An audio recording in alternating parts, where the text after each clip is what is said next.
The astounding accomplishment of earning over $10 million in commissions. How do you think AI is changing the world, especially in real estate? This is way more powerful than AI will ever be. I mean, you know what? I'm going to talk about it anyway. How does that?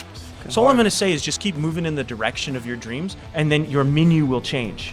If you could describe the reason for your success in one word, what would that be? I never give up. I just be better tomorrow than you were today. You'll be very, very happy, man. Hello, everyone. Thank you for tuning into Market Pulse, presented by Virtual Xposure, a podcast where we deep dive into the world of real estate, bringing you the latest strategies and insights that top producing realtors use to thrive in today's dynamic marketplace. My name is Blake Yench, joined by my co-host, Shiv Singh, realtor with 2 years in the business with EXP. Without further ado, ladies and gentlemen, welcome to Market Pulse. Today's guest is someone extremely special from the Remax River City family. This man runs his own team of 3 agents and 2 admin staff. And in 2015, he received the Remax Circle of Legends Award, which was awarded to him for the astounding accomplishment of earning over $10 million in commissions with Remax.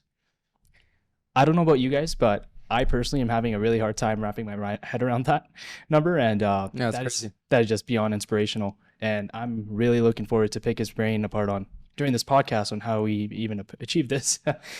And that doesn't even include his total lifetime sales and earnings as a real estate agent overall.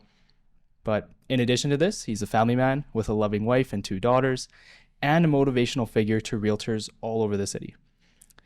Now, beyond just the success he's achieved, what you'll notice about this guy is how extremely humble he is. Because reaching the heights that he has and not letting ego get in the way is also super inspirational on its own. Ladies and gentlemen, we present to you Ryan Dutka, the leader of the Ryan Dutka real estate team. Thanks so much for jumping on, man. No problem, man. Thanks for having me. I really appreciate it. Yeah, welcome. Happy to have you. Yeah, man. Yeah, awesome. So Shiv, would you like to kick things off here? 100%. So just starting off really basic, man, like outside of just real estate, who's Ryan Dutka? You know, I'm a pretty simple guy. You know, I keep it simple. And there's a lot of things that people don't know about me that they might be surprised. Like I like the outdoors in a pretty special way. So I have a couple of farms north of the city. Most people don't know that. I'm a bit of an equipment aficionado. I like my John Deere tractors and like having campfires. I like riding on my sleds and quads and doing that type of thing. And I would say that most people don't know I do that. Yeah. Crunch out on that once in a while. Any horses? Awesome. No horses, but I do raise cattle actually. I don't know why I can picture you Yeah. riding a horse. 100%. Yeah. With one of the hats. Yeah. Maybe, you know, one day I like horses. The horses are great. Don't have any. Maybe one day. But yeah, there you go. Awesome. My assistant, she was looking through your LinkedIn. She said you used to play soccer in high school. Yeah. I played soccer my whole life up until probably about 20 years old. Interesting. I Loved never knew it. that. Yeah. Yeah. I loved it. I was decent. Yeah. I played some club level stuff. Okay. And What position were you? Were you more like fullback, man. fullback? Okay. Fullback. I started like Yeah. when in my younger years, you know, I was a star, you know, right winger, man. Like I was, you know, full up on You offense. must have had some pace then. Oh yeah. Yeah. Yeah. I'm fast. I Did you ever do a was track fast. or something? Yeah, I was. Yeah. And I did really well at track. Oh, Like really? no joke. Yeah. What races? If any of my homies are out there, like, you know, back in junior high, we won it all. We won the cities. Oh, seriously? Yeah. Yeah, and I was part of that team. So like, yeah, I was a pretty fast guy for That's cool. just a regular dude. Yeah. That's cool. I was always better at the endurance sports. Yeah. I mean, I played footy as well. But you know, I fell out of it. I think I burnt a lot of my bridges. I see. I had a lot of trouble with my temperament growing up. I was a very angry kid. yeah, here to that, man. I mean, welcome to the club. Yeah. Welcome to the club. Yeah. Yeah. Got into a lot of fights, just doing things that you really shouldn't be doing. But yeah, no, I'd love to get back into it.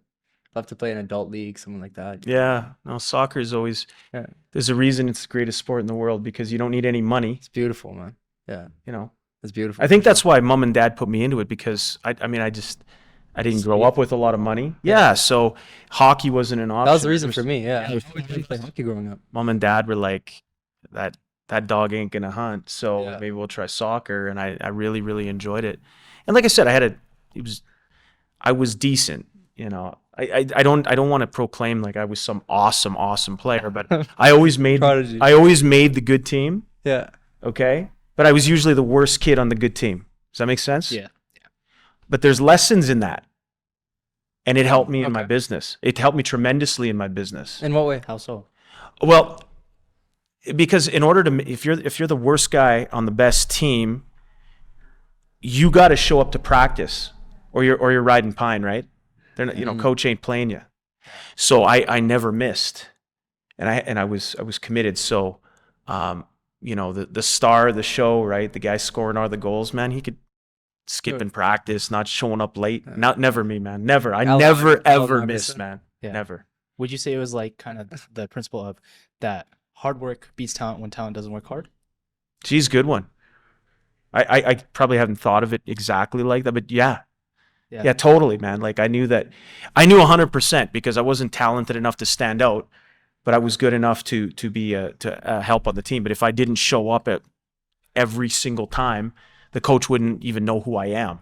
So I'd better like show up, and I did Get on his radar. every time. But I'll say that my mom was instrumental in that. So I played like, my mom is a champ, man. Like she's like very big inspiration in my life. So is my dad. But my mom was like the one who did the child rearing, right? While dad was at work. And I was a terrible swimmer.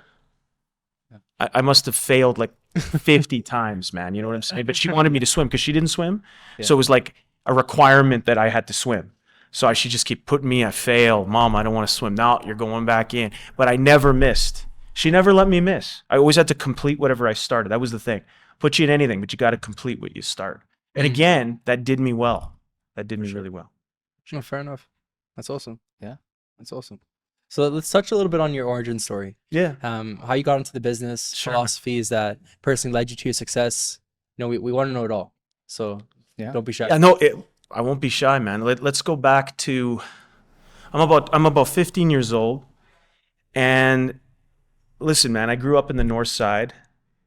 And I went to the roughest high school in the city at the time, for sure. It's Yeah, still you were probably telling one of me. the Yeah. roughest. I went to Queen E, man. Okay. Okay. Yeah. I mean, it was a rough place. Like, I mean, just seriously was. Yeah. I'm not bragging. It just was. No one ever like, people want to go to Ross Shep, man. They don't want to go to Queen E. Right? Yeah. But I went there because I lived close to there. Dad was like, man, I ain't driving you to Ross Shep. You're going to Queen E. So therefore, my menu, the people that I hung around were a little rougher lot, man. Mhm. Okay. And again, that helped me. That helped me with my career because, man, they were like, kind of a hustler attitude. Some of them were, dealing in some drugs, and some of them, they just a little bit rougher. No one came from money, just a little bit of that rougher thing. So it was, some of those instincts were installed early, I would say. Yeah. Yeah. So definitely like towards your work ethic in a way. Totally. Yeah. But going back to when I'm 15 years old, I watched the movie Pretty Woman, and it was already an older movie then, right? Okay. And I'm like, man, I'm intrigued, right? Richard Gere. Man, I love what this guy does. Like, he's dressed in fly suits like you guys, man. He's looking, his hair is right. He's driving, I think it was a Lamborghini. Yeah. He's hanging around beautiful woman, barring the hooker part, because Julie Roberts I didn't want that. But Okay. but I wanted the nice looking women, right? I'm like, what can I do in Edmonton that would be like that? Yeah. Yeah. Okay, because he didn't sell real estate in the movie. He bought and sold companies and broke the pieces apart and sold the pieces of the company. But what could I do in Edmonton that's like that? Well, real estate was the closest thing. Yeah. And then from there, I had it in my mind's eye that I was going to do that. Like one day I was going to become a realtor. I'm going to do that. And then my dad's friend, good friend, owned a commercial real estate company, very successful company, and gave me a start out of high school. And there's people saying, I started at ground level, man. Well, I started below ground because I was working in his parkades. I was painting pipe, maintaining his buildings, learning building systems, power engineering stuff, right out of high school. Okay. And I worked hard for this guy. This guy's name is George Schlissel. He's a legend in commercial real estate in Edmonton, Calgary, Vancouver.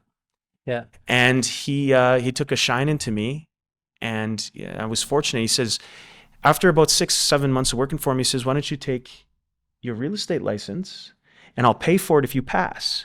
And if you pass, we can get you into property management. And I thought, what an opportunity, Yeah. That's amazing. And he says, I'll tell you what, you pass, I pay, but you fail, Then you pay. Yeah. And I said, George, I ain't going to fail, man. Yeah. And I want to be clear, okay? I was not some Rhodes Scholar, guys. Like, I was not honor roll. Mm-hmm. I was very average student, man. But I thought, Like what, like 60s, 70s? yeah, man, that's right. Yeah. That's right. I was no better than that. Yeah. I took all the, Well, you know, that's I what took they all say, the right? hard courses, but I struggled, man. A students work for C students. Yeah. I just wasn't. I wasn't an honor student, man. And a lot of it had to do, actually, I didn't try that hard. I didn't try that hard in school. I hung around the friends, was out with I liked the ladies, hanging with my girlfriend, and yeah, so. For me, it was very different. I had to get above 80 all the time. Like I never really cared about school. Got I it. never really found it valuable, but I always just did what I could to get above 80 because it was the expectation given to me by my family. And I completely understood it too. I mean, imagine you bring your family here to the country, you have 8 suitcases, Yeah. you're starting from ground zero, you sacrifice your entire life to give your kids an opportunity, and they're not going to get 80%. You kidding me? Yeah. So I get that. yeah, that was it. But very similar to you. I mean, hung out with a crowd of people, at least later in my high school years anyways, crowd of people that weren't as beneficial for what I was doing. I still have a lot of great friends from that time, dear to this day. But the things we're doing, the things we're getting ourselves involved in, I mean, ultimately, it wasn't for our betterment, but everyone has a journey, and it's what leads you to where you are today. Yeah. As long as you learn from it, right? Exactly. If you can learn from it and you're not reserved to stay there, you have the insight and the foresight to go, I want to go in a different direction, then there's possibility, and you can move forward with possibility. There's hope. Exactly. And I think that, people listening to this, I think hope is a big deal, man. If you have no hope, Absolutely. Yeah. there's no energy, there's no forward motion, yeah. If you don't even see what's possible, like, at least for me, like, I've seen what's possible with production, with certain agents and stuff. Sure. Like, if I never saw that, I'm going to be quite honest, I wouldn't get into the business, right? Yeah. If it was just all pessimism, oh, you won't make any money, you won't make a living, right? Like, yeah, hope's a big thing. Yeah, it is. Yeah. Yeah, hope is a big deal in real estate, man. Yeah. Big time. Yeah. Yeah. Just in life, hope and belief. If you have no belief in yourself, how can you ever achieve anything? Like, I think people give, people like Kanye West and Elon Musk and these people who are very big characters, they've often, I wouldn't say overconfident because their achievements back up what they do, but are considered arrogant by many people. But if you look at Kanye West's life, he wouldn't have been able to achieve anything if he didn't have the belief in himself. He walked in with what would later actually have been a Grammy winning album, and he played songs there for Rockefeller Records, every single studio in New York, and they all laughed in his face. Yeah. He was just a producer. He was just some kid from Chicago at that time. Nobody had really made it from Chicago like that. It was all East and West in the hip hop scene, and he came out there as a trailblazer. And if he didn't have that inner belief in himself, he wouldn't have accomplished anything. And I think it's very important that whatever it is, you have that hope, and you have to believe in yourself more than you believe that the sky is blue. Yeah. Because if you don't, Makes sense. if you're if you're in the MMA and you're fighting against somebody else and you don't think you're going to win, you have absolutely no chance. Yeah. So you almost have to have a delusional or almost narcissistic, in a way. And I think you got to be completely unreasonable Exactly. I think you Yeah. got to be fanatical. Yeah.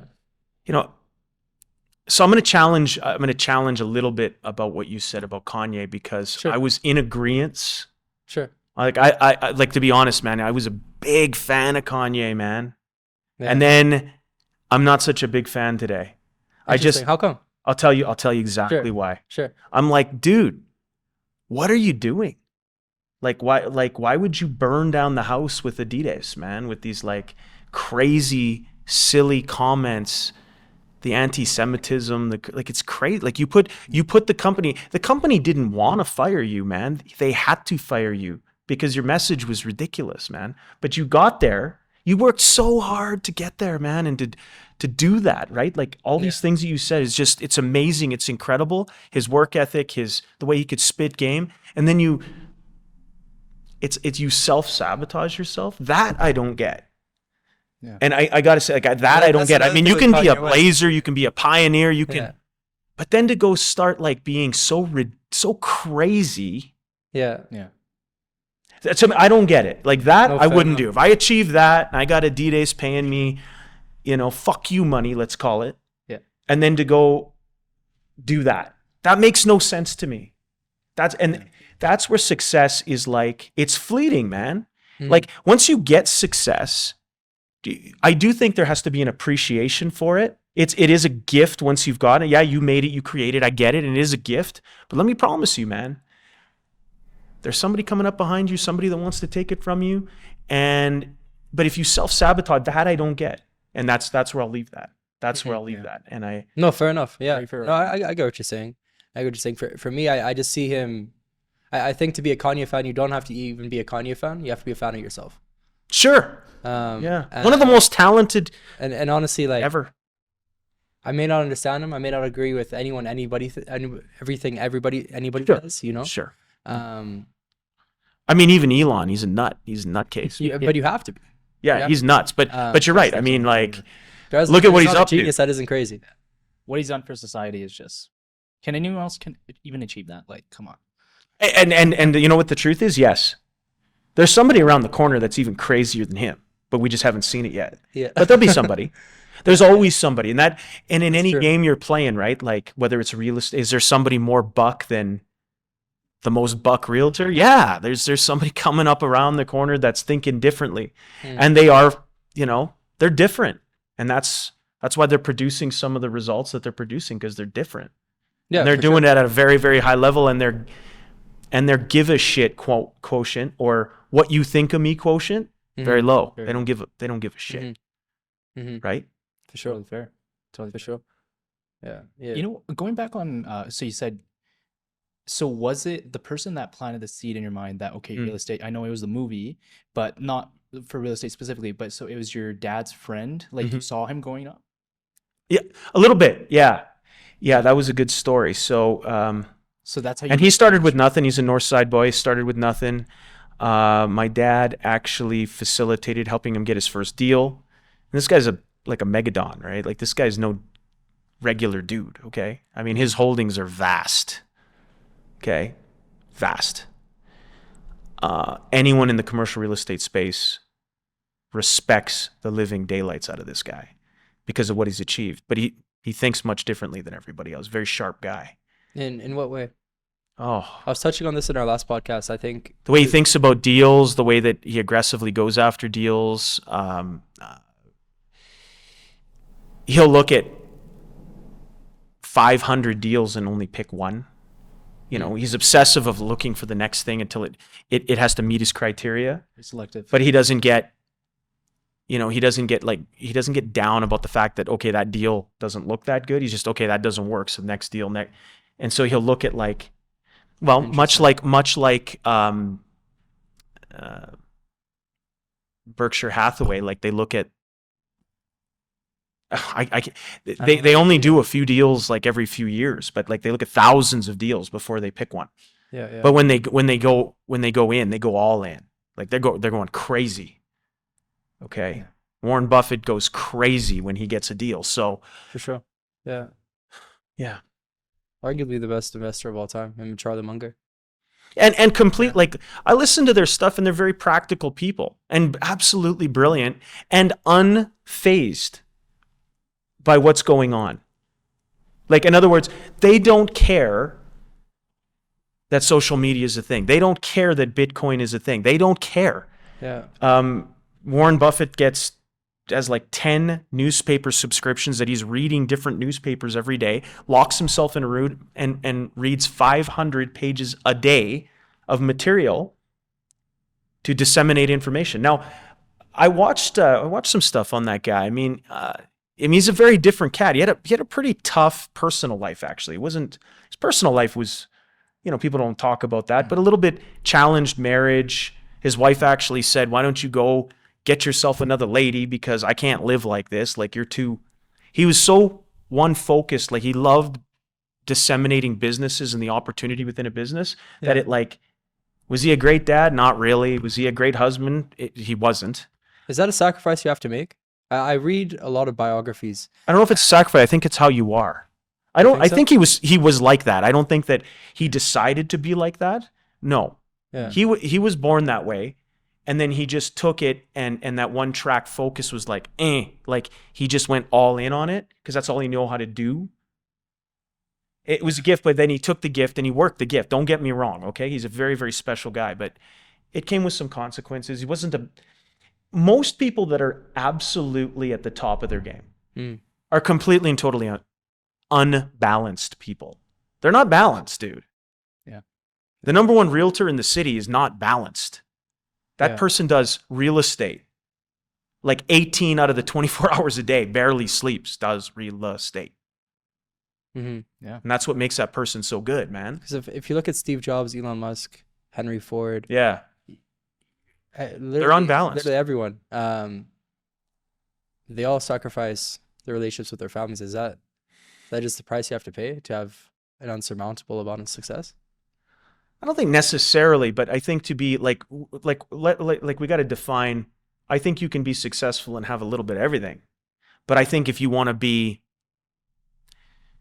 because it's changing the alignment of the universe, then I think so. Yeah.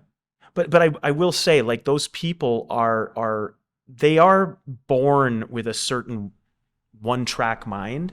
And then they just harness the power of it, like tunnel vision, complete, total obsession. And I'm going to say it again: obsession. They're completely and totally obsessed. And I think obsession is good, and it's good in that way. But those same people, by the way, like if you turned any of those people onto drugs in any major way, it's a wreck, because they'll become obsessed. Right? They're obsessive people.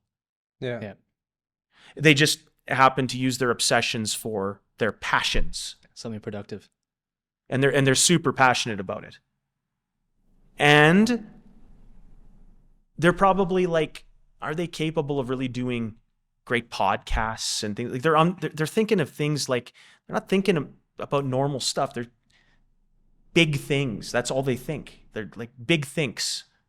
They don't have time to think about small things. So you can have a bit of it all, man. Like you can be very, very successful and have a few things in your life going well, but it's just, they're very special people. Another thing, it's not like they hung around tons of people. Like they had all these friends and they struggle with those things. Read up on them. Like they're probably not the greatest people to hang around. They're not that fun. Yeah. Because they're thinking like, they want to talk about big things and do, you know what I'm saying? I get what you're saying. Yeah, fair enough. And it's not knocking them. I think it's wonderful. We need people like that. Yeah. Sometimes Blake and I feel like that on a smaller level.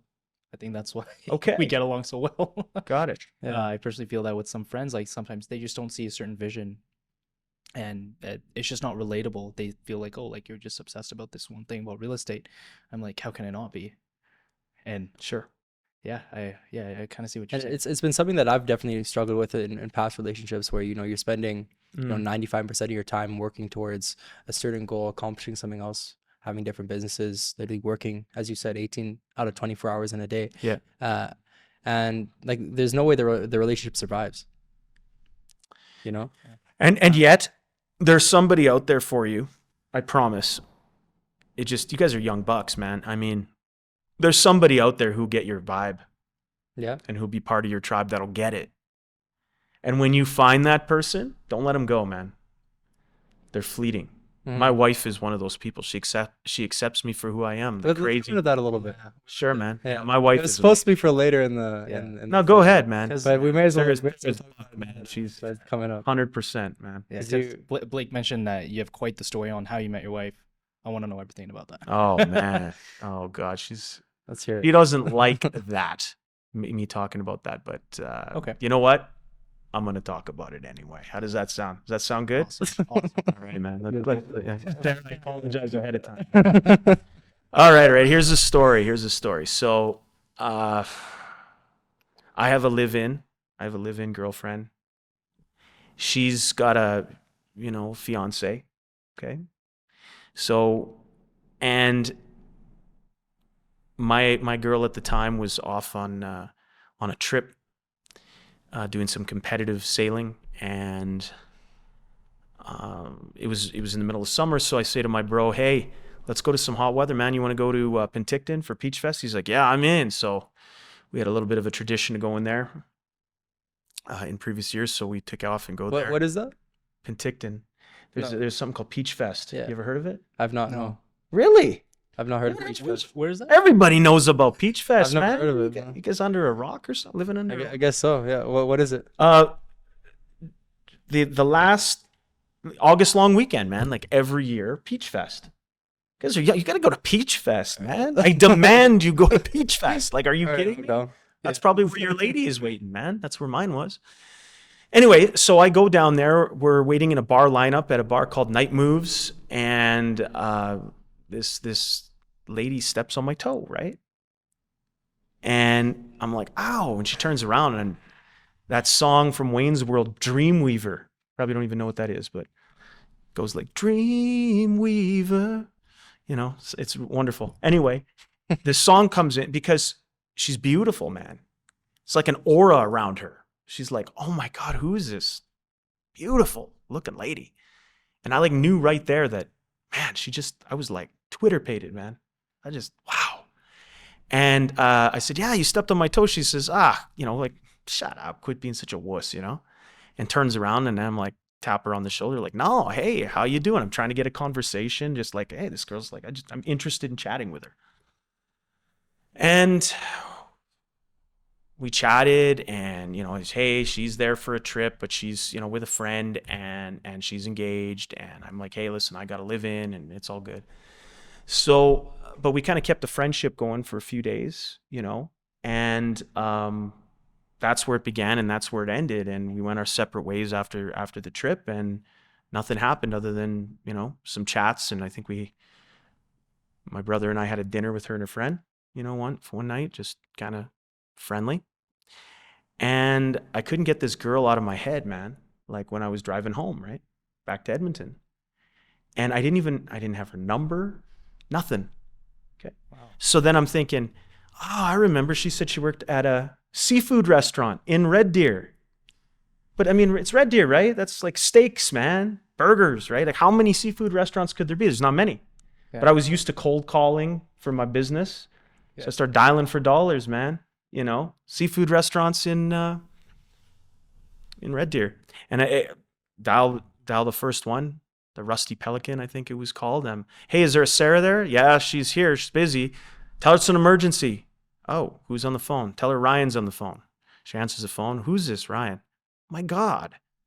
I'm like, listen. I can't get you out of my mind. I got to talk to you. So she's like, okay, what do you want to talk about? I go, I got a lot. When are you done work? She's like, about an hour. I said, okay, I'll be down there in an hour and a half. Really? Yeah. I drive down there. And I'm like, listen, I had kind of made that decision at that point that this was somebody that I made the decision I couldn't be with the one I was with anymore, that I had to go for this opportunity and say, listen, I think that we should be together. You know what? Really? I go, are you happy where you're at? No. I go, listen, I feel something. I got to do it. Let's get together. And you know what? I'm a good salesman, man. I convinced that program to move forward. So, and here we are, 2004, 20 years ago, man. Wow. And we've been married since 2007. Beautiful. Yeah. And so Yeah. you moved to Red Deer, or like how did you Mm-mm. navigate that? She moved back. She moved up to Edmonton. She got her degree up here and then moved back down there with her fiance. Yeah, she moved back up here and How many places did you have to call? Just out of curiosity. Yeah, that's a good. wasn't that, I don't know, couple. Like it wasn't, there's not many seafood restaurants there. Couple. I don't want to say I called 200 places, but I am saying I had the tenacity to start digging, Yeah. you know, and dialing, right? And asking and not giving up, That's wild. which again is a little bit of the story of real estate, right? 100%. Yeah, no, fair enough. Wow, that's amazing. Yeah. Does that lead more into your upbringing? Just having that hustler mentality? Yeah, like my mom, like again, my mom was a hustler, and she'd never admit it. You'd meet my mom, you know, she's smaller in stature, tough as nails, farm girl, right? My dad's a great sales guy. My dad's been a sales guy at Leon's Furniture for, I don't know, 43 years. I think he's the longest running employee in the from coast to coast. Unreal. That's crazy. Very committed guy, very good sales guy. In Did he Edmonton? teach you a lot of sales tricks? Yeah, I learned Growing up? learned a lot from my dad. How to I did how to did speak learn to a lot people? from I learned a lot from my dad. But you know what? Actually, he would tell you that he learned a lot from me too. That's the truth. So Okay. I learned about, see, to make extra money, we'd flip the odd car. Okay. And the term back in the day was curbing cars. So if you're like old school, you that was a term, curbing car. Curb a car was to sell it's like flipping a house. Okay. Flip in a car. Lipstick on a pig, you know, make it look a little better, shine it up, new tires, right? Sell it, make some profit, right? So Dad taught me a little bit about that and how to make, he was good that way. And then Mom ran a day home, and her gift was just, my mom never charged enough for her services. She was always honestly, she did a really good job for people who were a lot of times struggling with financially, right? And it was hard to come up. But my mom would cut you a deal to watch your kids. She was just kind that way. But one thing you never did to my mom, don't pay late, man. When the paper's due, the paper is due. And I remember people would come in with excuses, and my mom never took excuses. She never took them. So they'd be like, listen, I didn't get paid. And and my mom's like, I got to get paid. I got a mortgage. I got kids to feed. You want to go to the bank together right now? Let's go right now. Go to your bank. And then they got the impression real quick, man. We can't trick her, man. Got to get Carol paid, man. So I learned that.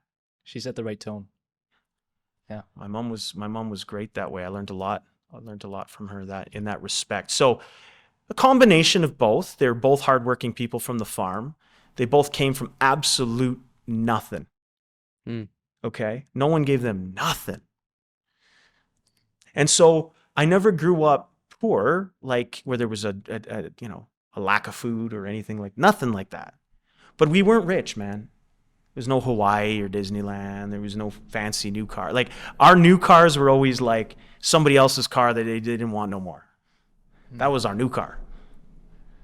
And they worked really hard, and they saved every penny, and they didn't waste, and much like they sacrificed a lot so that we would live a good life, like any immigrant parent. But my parents aren't immigrants, but they grew up very poor. I'm just telling you. But I'm saying the immigrant story where the parents are usually like come from nothing. Yeah. Really work hard on, like you were saying, Blake, we have some expectations for our children, be better than we were. Yeah. And my parents had those same types of values. I would say it was a very similar value system. And so we got nicer things and they went without. I mean, honest to God, dad was wearing 20-year-old jeans, man, because I had new jeans, but he wanted, his stuff they wanted to do for us. But they sacrificed, and I'll never forget that. They were cool that way. And they taught us a lot about sacrifice. And That's what unconditional love is like. Yeah. Yes. They don't even think before sacrificing for you, before doing things for you. Nothing selfish about it. Absolutely nothing. Selfless, yeah. Yeah. No, fair enough. It's leading back into real estate now. Yeah. And maybe this is almost a good transition. How did you sign your first client coming into the business? of course. I remember now my you've- first client. Now you've gotten from where we were just going through your backstory now. Mm. You've now come in, you're getting involved in property management. You've gotten your license. Yeah, so I get my license, right? I'm in the course. Let me go back. I digress. Let's go back to that. So I'm in the course. I'm taking it, and I realize I don't want to be a property manager at all. Okay. I just want to sell real estate. This the wasn't same badass, eh? Sorry. This wasn't badass. You didn't like Mm. you didn't like Well, property you know management? what? I just got this, like, everything about the course was more orientated, and everybody who'd taken it that long ago would agree that it was more orientated towards real estate selling and very little about property management. But also, I had a flavor of property management because my job was working on the buildings and dealing with the bitching and complaining from the tenants Yeah. about, who knows, the light burnt out or the door is squeaking or it doesn't shut or, the locks not locking right. And I'm thinking, yeah, right. Like, I mean, I'm just going to be the guy getting them calls all the time, right? Is that really what I want to do? Not really what I want to do. You're like a landlord without owning the building. Yeah. Yeah. And so I'm like, so I told George right away, listen, I'm paying for the course because I'm going to go in real estate. And he was cool and he was supportive. And and that's where I went. And that's what I went towards. Yeah. So did you start the property management section yet? No. No. No, I never Yeah. did it. No. Yeah. You just went straight Yeah. into real estate. I went straight into real estate, and I mean, it's not like, I talk about that. I mean, it's not like there's a big lineup. Like, generally, I mean, any brokerage wants to take any realtor, right? Anybody with a heartbeat, they want them. Yeah. You're going to pay some bills, probably. Except when you're 18, you're from the north side, you're driving your parents' car, you got one pair of dress pants, no money in your jeans, you look like you're 18, you know what I mean? Yeah. You don't look old. Except that brokers aren't that keen on that because you're a liability, you're not an asset, you're nothing, right? Yeah. So So they after just- getting they just turned, turned their back on you? yeah, I mean, I chatted with a few brokerages and nobody was all that interested. But then I had a nice man who's part owner of Remax Elite, Marcel Tessier, good guy. Okay. Deals in a lot of high end, and he was a friend of my dad's, and he got me an interview with the broker owner of Remax River City, and the name had changed from University to Remax River City that year, and Marcel got me in for a chat, which I'll be eternally grateful for. So River City was your first brokerage. But yeah, and it's the only one I've ever belonged to. But the story goes that I'm in there, and there's Karen, the owner, and John, the manager, and they're interviewing me. And something like, how old are you? And I've been turned down by a few brokerages before I did this. So when I was telling everybody else I'm 18, right? And they're going, oh, wow, that's young, man. And then when I registered for the course, how old are you? 18. Oh, man, you're too young. I remember even the person, the intake course person, Candy, had said, man, you're too young. Like, you're a young guy. So people said to me, good thing I sound older on the phone. Yeah. A lot of people when I first saw them, like, I remember specifically coming into Paul Lamba's office, and for those like I have a great relationship with Paul. He's like an older brother to me, and Good guy. he's a good guy for sure. And we came into his office, and we do a listing for him. He says, Blake, I'd love to earn your company's business, or I'd love to use your company exclusively. Let's discuss terms. Let's discuss how this would work moving forward. Can you come in and meet me? And so I come into his office. I'm in there. I remember I wore like my best outfit. I was all ready to go. And this is right when we first started. I'm maybe like 3 months into this right now. I had no idea what I was doing. And come in, and he says, who's this little boy in my office? Oh, wow. Yeah. And not in a disrespectful way, but in a way that's like, oh wow, okay. Yeah. And since then, everyone's told me, and of course, when I went and had a conversation with him, he's used this ever since. He's, like I said, he's literally like my older brother. Has done nothing but do good things for me. Mhm. But yeah, most people, they think I'm like 50 over the phone, and then they come meet me in person, and they're like, oh wow. Yeah, right. Yeah. Yeah, I get that, man. Yeah. I ended up telling Karen, she says, how old are you? I said, I'm 18, or sorry, I'm 23. 23. Told a white lie. Okay. Oh, wow, you're young. I thought, oh, geez, good thing I set up 23, not 18. And she goes, so why should I hire you? And I go, you should hire me because I'll be your number one agent in 5 years. Because I got nothing to lose, everything to gain. I don't come from much, but I promise you I'll perform, man. I'll listen. No arguing. The Yeah. answer is yes. Tell me to jump, I'll say how high, man. You'll see. Just give me a chance. Mm-hmm. They had a little discussion, her and John, and they agreed to let me in, man. And Wow. I would say that was a good decision for them. I think that worked out for them quite well. Well, And clearly. it worked out yeah. for me quite well. And I'm glad that they took a chance on somebody. You got to take a chance on people. Yeah. Mhm. So when they find out you're actually 18. Well, when you start actually filling out the paperwork, and by then I'm like, well, you said you'd hire me, so it's kind of to you. They just I had to. Okay, I had to do the north side thing on you. I didn't want to do it. I need the job. Yeah. I want to be in here. I got to do what I got to do. And they kind of laughed it off. They're kind people, Yeah.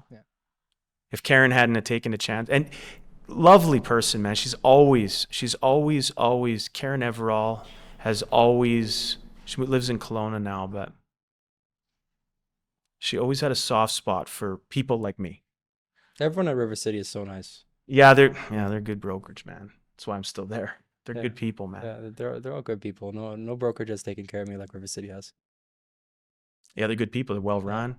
Yeah, they're good people. Yeah, for sure. That's awesome. That's awesome. So, how'd you get your first client? We were starting off on a tangent. Now we're back to it. Well, back to the commercial. When I was working for the commercial real estate company, the assistant or administrator to George, Donna. Me and her were buddies, and she took pity on me. Lovely lady. Her parents needed to sell a place in Belvedere, up in the north side, and she gave me the opportunity. So that was like a beautiful, beautiful gift from her that I'll never forget. Donna. She's a wonderful blonde lady, big heart. And that's how I got my first deal, man. She also taught me something so valuable in real estate. Oh my God. So that was my first deal, and she herself was my second, third, or fourth deal. I can't remember. Okay. But it was pretty new, burgeoning. And she was out looking at homes with me, right? Mm-hmm. And I still remember there was a home in the north side in Evansdale. And it was a bungalow, and it had kind of a weird yard with like a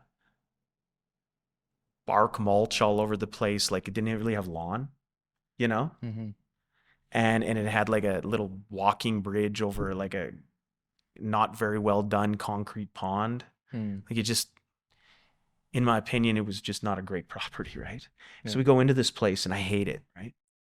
And she's looking around, and I go, hey, okay, cool, let's go, let's go, and this place sucks. Let's go to the next property, right?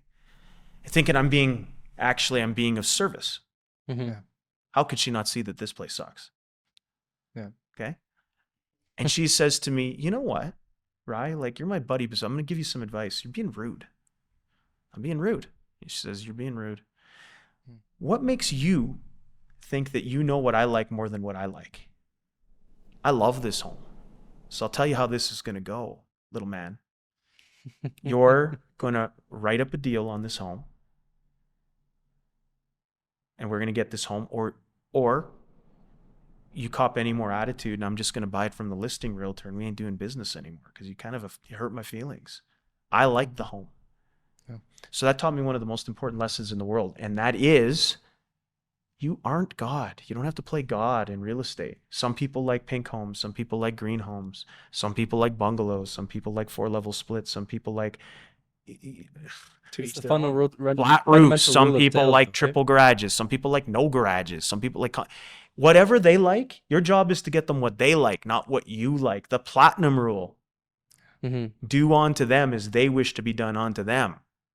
That's the rule, man. Okay, I learned that, and what a gift to learn that early. Yeah. So my job wasn't to like be a Mr. Know-it-all. My job was to help facilitate and protect them and move them forward with the decision that they've initially made to make sure they're protected, but comforted in their decision, not me dictating their decision. Yeah. And I think that, man, I see so many realtors trying to play I know more than you know with their clients. Yeah. And you're there to help them, not put your thumb on them and press upon them your will. You're there to help them. Absolutely. And either way, going back to sales, a sale's a sale. Why does it matter what they buy? Let them buy what they want to buy. Mhm. And some people just talk themselves out of a sale. By Well, it's So many more about people. qualifying than it is about selling. You know, the whole fundamental principle behind the question, sell me this pen, Wolf of Wall Street, sell me this pen, is not that you're going to talk about the pen's features or what it is that you can do for them. It's asking them the fundamental questions of why they would want to buy a pen. What actually makes someone buy a pen? What makes somebody buy a house? What makes someone sign up for your company? That's qualifying is the whole name of the game. AKA questions, AKA moving the program forward For sure. by asking questions, Exactly. by finding the leverage point. Why do they need to? Pain points. Yeah. Absolutely. Negative leverage, actually, very powerful. Yeah. Yeah, absolutely. People think it's negative. No, go deeper. Yeah. Go deeper than that. Talking about houses and different investment opportunities, what are you seeing right now? Just purely out of curiosity. Yeah. What's the best investment opportunity you're seeing now in 2024 for real estate investors? I know when we went to lunch the other day, you were talking to me a lot about land. Oh, Yeah. yeah. Well, land's my favorite. Why is that? It appreciates every year. It seems under any market condition, it just goes up and up and up and up. And basically the wealthiest people I know own land. And usually land is their number one holding. Now, I love land. The land is a challenge because it's harder to finance. It doesn't have, the rental income isn't going to pay anything. You really just got to wait it out, but it's beautiful when it works out. It's just like amazing and massive. It's developable. I love it. Yeah. Even I'm big on farmland, man, because there's always some rich farmer or conglomerate or Hutterite colony who wants it. And is like, you have it and it's always something that they want. Case in point, across the street from a piece of land that I own, the first piece I bought in 2013, this land was listed for an absolute enormous price. Completely illogical. They got exactly the list price 6 months after it was listed from a sand and gravel company, which now it's more than doubled the value. Just that transaction doubled the value of my land now because I'm 10 feet away. Yeah. Sorry, 20 feet away. whereabouts? Westlaw County, so about 45 minutes north of here. Right. Okay. Yeah, it's just crazy. So I love land, but again, I would say for, somebody, Edmonton is a real bright spot. I like single family, and I like single family that might have some multiple opportunities, like a basement suite, up and down duplexes, side by side duplexes. I like that kind of stuff. For sure. For sure. So Fair enough. And what's the spring market looking like this year? robust, man. Yeah. It's looking really good. Now, again, I want to qualify that, right? I think to say it's crazy it's crazy in certain segments, man. Okay. Okay. You're a realtor. Mhm. Let's talk shop, man. I mean, Yeah. you got to walk up in Cromdale. I haven't even heard of Apartment. that community, to be quite honest. Sorry, I haven't heard of that community, by the way. it's right down the street. Okay. Yeah. Yeah. That's not a hot commodity, man. Like a $50,000 walk up is not a hot commodity, even though it's okay. But if you've got a $400,000 single family home in Hazeldean, that's hot. Yeah. $450,000 home in Strathcona, that's hot. $400,000 property in the north side in McConaughey, that's hot. So that single family 400,000, maybe up to 500,000 throughout the city is hot. But funny enough, we were working on a deal for a client in Keswick, 800,000 plus. Yeah. That's not hot.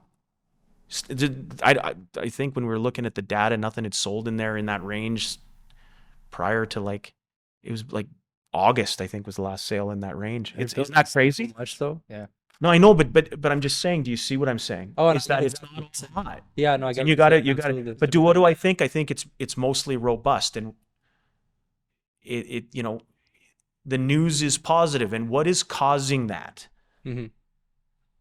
Interprovincial migration, mostly from Ontario. It's 2-for-1 pizza out here, man. They can buy they can buy a single family home to live in. They can buy a revenue property. And they still got money in the bank compared to what they'd have for one property in Ontario, man, in the GTA. So it's looking hot. People are now used to the interest rates. So they cooled off, but people want to be moving forward all the time, or they're wanting to. They're like horses, and you're holding the reins back. So they want to do something, but you're holding the reins back. So they're now used to the interest rate. So they're going, well, it's going to be like this for a while, so let's move forward. And Edmonton's looking like that bright spot. And let's face it, Calgary's had a run for 2 years where they've been in basically a seller's market. Yeah. Mm-hmm. But it had to spill up here. Mm-hmm. So that's another reason, because it's just like Calgary's $200,000 different. I have a great friend down there, great realtor, who teaches me lots, Tom Sherry, shout out to Tom, about the values down there. He went through an exercise with me and my team, and they're $200,000 different than what I can get here, at least. It's unbelievable. It's not even, it was $170,000 up until last fall. It's about $200,000 more. So we look like such incredible value right now, man.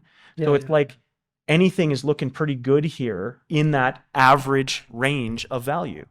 I think it's going to be record breaking, honestly. I hope it I is. think for the past 5, like You know? in comparison to the previous 5 years, I think it's going to be crazy. Yeah, the last time we I'm also sometimes an overly optimistic individual, though, you might for be better- slightly optimistic, for but better or worse. but the last time we had sort of like, so 2022, the first, end of 2021 into the up until about May of 2022 was pretty robust. I'm seeing a repeat of that plus right now in average price ranges. And the last time it was like pretty darn good like that was in 2014. Okay. It was pretty good. There was a bit of an oil boom going on there.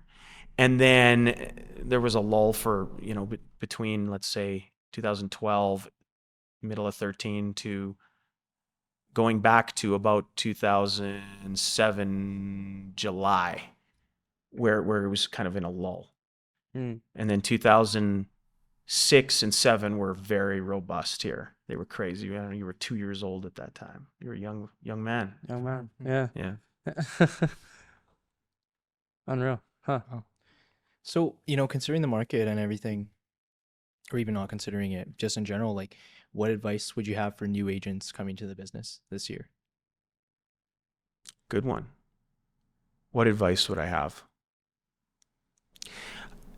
Perpetuate the good vibes, because people want to talk about the good vibes. They want to talk about real estate, and go forth with happiness and commitment to try and, these opportunities don't come along that much. You've been in the business a couple years. Go back a year, my man. There's nothing going on. Yeah. It was tough slugging, right? Yeah. Like the messaging was bad. Interest rates are up. Market's in a slump. Yeah. Canada's going down in the real estate world. They want to, but right now that messaging is so positive. So take hold of it, because again, we talked about leverage. That's leverage with your client. So you can use that messaging to get deals done, and you ain't lying. If you're in an average price point, the average price point is where the majority of people shop. So if you're shopping for a $400,000 home in Hazeldean, and we find the right one, Gary, we have to put pen to paper. We got to commit, or you're not getting it. Yeah. And you got to show them that. And so there's that opportunity. It's a grand opportunity, by the way. Yeah. So there's hope for those new agents. A year ago, what was the hope? It was kind of, we were trending downwards. So if you buy today, the stats are showing it's going to be worth less when you take possession. Ooh, that's not right. No, Can't say that. Or you can say that. That's not a real enticing. But now you have a natural market that's increasing. It's a good opportunity. So I would say that. Absolutely. No, fair What enough. about like anything else in terms of like lead gen and just getting more business in general? Get specific. Give me something. What do you mean? Like, because like we hear so many things about like paid ads, Sure. right? Social media content. Sure. Blake and I are working on. Sure. What's one thing that you would just like double down on? Yeah, man. Okay. And I think that it's like totally missing, right? It's like, I just think that so many people are concentrating on that. And that's important, okay? Okay? Like paid ads and How do you generate most SEO of and your- SEM and sorry. How do you generate most of? Sorry to interrupt you. How do you generate most of your where do most of your leads or most of your clients come from? Repeat and referral now. Repeat and referral. But I want to answer his question. Sure, go And ahead. that question, and it's like this. If you're doing, okay, so that's important, right? Getting that message and the story out. And I think it could be a part of your day. That's cool. And I do believe that the newer realtor is enamored with that, and they're forgetting that personal connection, belly to belly, is where like a lot, the money is in your client's pockets. So you got to be close to your client's pockets, not to steal it, but to be near them and to visit them and to have conversations with them and to teach and instruct them and to vibe with your clients. And yet I find that it's just missing in the business. Yeah. I mean, you're doing a deal with a client or with another realtor. It never used to be like that. Now it's like that. It's quite prevalent where I'll want to have a chat about a challenge we're having on a deal, and I'll get the response, please do not call me, only text. Yeah. No, I hear you, bro. Yeah. I hear you. But we got a challenge. It needs we need some deeper thought here. I need some answers to some questions that the text won't be able to answer fully, or that could be misconstrued. Yeah. Why don't you just phone me so we can work it out, man? Won't do it. Yeah. Huh. Big problem with the younger generation. Man, and I keep getting fed the diet of, well, you got to change. Okay, I'm going to change. I'm changing. But then I see a lot of new guys starving, man. But they're not willing to go and meet with their clients and work out the problem. There's a lot of money on the table. You're not willing to go and meet your client to work out the problem? Mhm. Are you crazy? You're crazy. I'm Must not be. crazy. They won't do it. They will not do it. But I will. My agents will, because I train it. And I know it's a struggle, but it's like, that's what we're doing, man. And sometimes like they're more worried about like the content they're creating than doing the deal. Like you can't get a hold of the realtor, but they just, I see the next 3 posts that they put out. I know why they're not answering my phone call or my text, because they're creating content. Yeah. Blake creates content, but he's not a realtor. That's his job, is to create content. You're better off to hire Blake to create content Exactly. and do real estate. Shameless But in a plug. lot of respects, they're not doing real estate, man. Check out our website. Yeah. Shout out to Blake. Yeah. Do you know what I'm saying? Like, Yeah, I get you for sure. and I'm not trying, like, Ryan's old. No, I'm not old school, man. Isn't real estate about selling real estate? When did real estate not become about selling real estate? And it's kind of happened. But because people continue to do that, the top 10% are going to just keep eating the lunch up, man. That's it, because they're willing to meet with the clients. They're willing to address the problem. Absolutely. So that's what I would big. say. Like, That's big for sure. when was the last time, you dropped by unexpectedly to a past client and just said, "What's up? How you doing? Would you like a coffee?" Maybe you do it all the time, but probably you don't. And new guys are like, they're enamored. Another thing is the culture of like, they get enamored with selling sunset. Oh, yes. Does Edmonton, Alberta look like sunset? Selling sunset? Get with it, man. Okay? Not every home is a $4 million home on the beach, $10 million home on the beach, man. Our average price point is in the 400s. Okay? So concentrate on that, like that, grind on that, man. Get with that. Yeah. Be with that. Love that. Don't worry about selling sunset, man. Like everybody wants to, like the word is, everyone wants to do luxury. Luxury's cool. It's not the only thing to do, but because so many people are doing luxury, it opens up a gap for this guy. Because I know there's just a lot of regular folk that want to buy and sell real estate, and they don't want to feel bad about having to come to me and going, listen, I'm not buying $1 million home, man. I'm just buying a $400,000 property in Hazeldean. Can we do that? Yeah, we can do that. Really? Yeah, I'm not you won't look down on me? Can we? And like I have some tricks that I use to, like, I'm not intimidating to clients. I come down to, I come to their level because I was at that level. Like, I don't think I'm better than anybody. Mm. There's a lot of guys, a lot of cats that have worked with me in the past, man. They have some pretty fly rides, man. They come and work with me. Brand new BMWs and Mercedes and Cadillacs and Tessies. And they got no dough, man. And they think that that's like the thing that's going to impress the client. Yeah. When your client's looking for a $400,000 home, I they're not that impressed with that. I got to be honest with you, man. And they're looking at you like you're a spoiled douche. It's like the owner of a construction company going and talking to his staff and pulling up in a Benz Yeah. and with a Rolex on when really you should be coming there in a truck and work boots, Sure. Well, I drive a Toyota Tundra truck, right? Yeah. Because the majority of my clients drive trucks. Yeah. And guess what? I'm like them. And they're like, man, that guy's like me. I like him. Because I don't think I'm better than anybody. Well, that was the first thing that I noticed about you, actually. Because I'd heard great things about you, of course, Ryan. Like, and when I spoke with you, just genuinely just incredibly down to earth. And it's something like, and I was speaking about this in our last podcast with Deep, as I start to achieve what I want to in life. Yeah. And I'm passing these milestones, and I start to think, okay, how do I want to be perceived? What impact do I want to have? And as I was saying last time, you can have an impact that's much more profound than what money will get you. And the thing I noticed about you is that you didn't speak at all about any of your achievements. I did not know you did 10 million in real estate. I did not know any of this until Sharon, my assistant, she went and did a whole bunch of research on you. Oh, I see. Cool. And I was blown away. I was like, holy shit, I can't believe this guy's done that and he is the way he is. It's super impressive, man. Yeah. Thank you. I mean, first of all, it was the way I was raised. Yeah. And I just always had a bit of a disdain for like bragging. It never really resonated with me. Now, in saying that, it seems like it's kind of the cool thing to do. And if that's your thing and you're just passionate about it and that's what you you can be successful doing that. I mean, there's lots of realtors who do that. Showboats. Yeah. But actually back it up. But back it up. 10x. 10.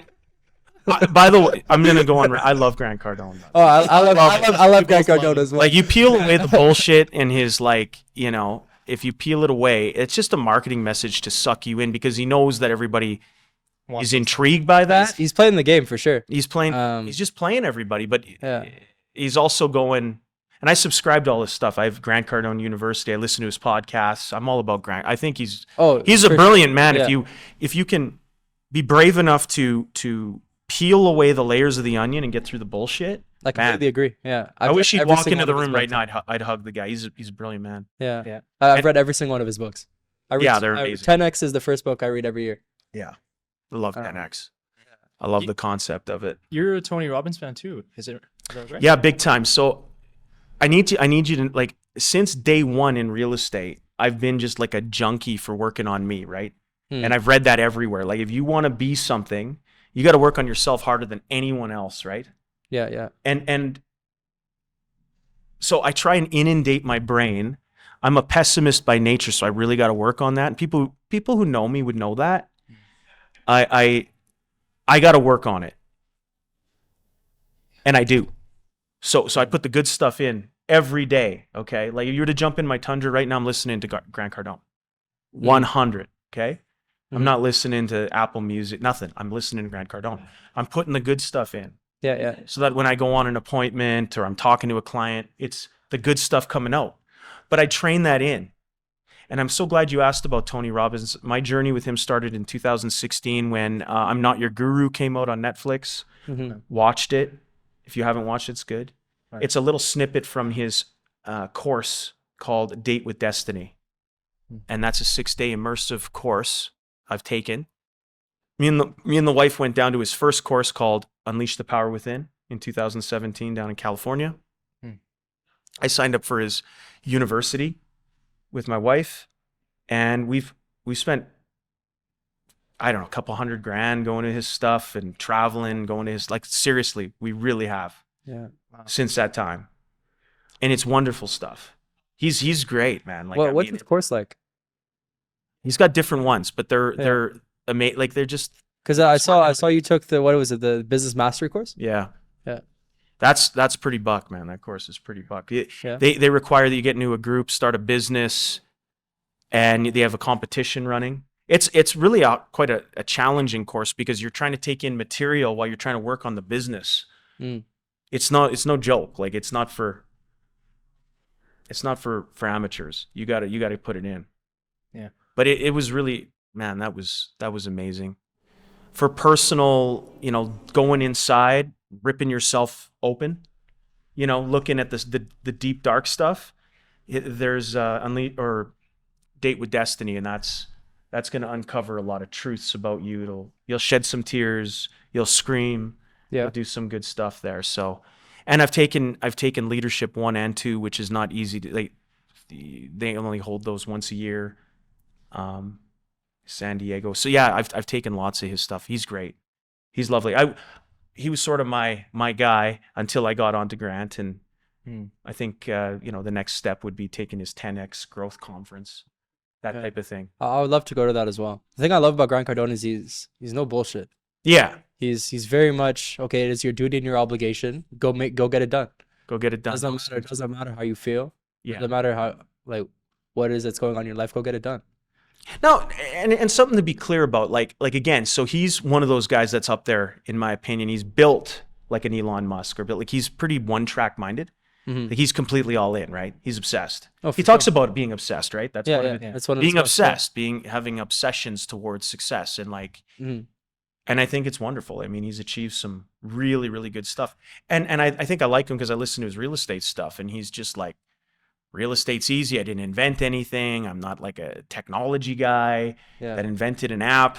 I just buy real estate. I crowdfund. I get people amped up. They invest with me. I always come through and make sure they get their returns, and they help make me rich, and I make them wealthy. I Mhm. think that's pretty honest. Yeah, no, fair enough. It's clean Yeah. cut. Of course, you've taken all these courses now, and But I also, and I want to tell you, sure. I was also immersed in coaching too. Okay. So I took I've taken many real estate programs, but I was coached for 9 years from Richard Robbins. Richard Robbins, he's like one of probably the foremost coach in Canada. Okay. Excellent guy. Yeah. Very high integrity. Excellent. And I was involved in some team coaching with a company that was into team coaching. So I've done a lot of that too. That's awesome. Nice. Yeah. Nice. And of course, all this considered, what would you say? What philosophy, or if you could say a few words on what it is that you think has contributed most to your success as a realtor, or Commitment. just in life? Yeah, commitment, never giving up. Yeah. Because there's so much that Perseverance. can go wrong, man. Yeah. Like, and will go wrong. Yeah. And is hard. And you are going to run into it. So, are you going to fold up like a tent, curl up in a ball in the fetal position, and suck your thumb, or are you going to get at it? And are you going to continue trying to forge a new path and find a new way, or are you not? Because Mhm. man, there's times where it's so tough. I don't have the words. Real estate ain't easy, man. You know this, This shit is not right? Like, sometimes I'm just like, totally. and 26 years in, you think it'd be easy, right? I'm telling you, it's not easy. It doesn't feel easy to me. It Yeah. feels like, wow. Like, it is a challenge. But that's also why I'm not bored. 26 years later, I don't go, I'm bored of real estate. I'm not bored. It's not boring. It's challenging, man. Every client is different. Every situation is different. What's the most challenging situation you've dealt with? Ooh. It's a good question.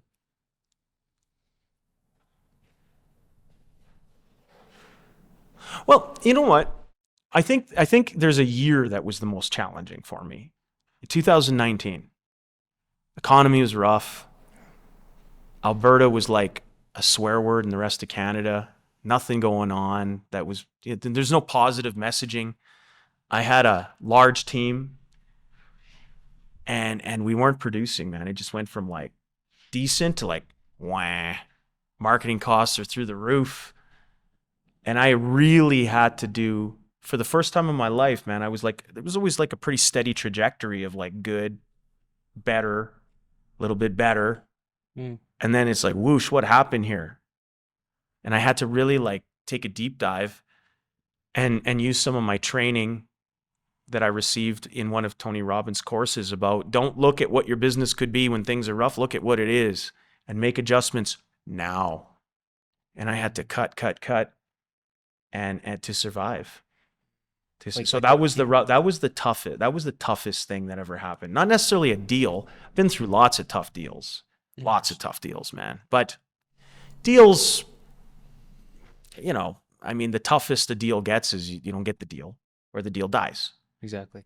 And believe me, that sucks, right? Like, especially when you got bills to pay and you really, really need the deal and the deal dies. And it's usually when you really need it that it's fleeting, right? Yeah. It's going bye-bye, baby. And are you tough enough to dust yourself off, pick yourself up, wake up with a smile, and answer the next call with vigor? And a lot of people aren't. They're not tough enough, man. And that's why the attrition rate is so great in this business. They're just not. I'm here 26. I'm tough, man. I'm tough. I will say that. I'm not a lot of things. I am tough.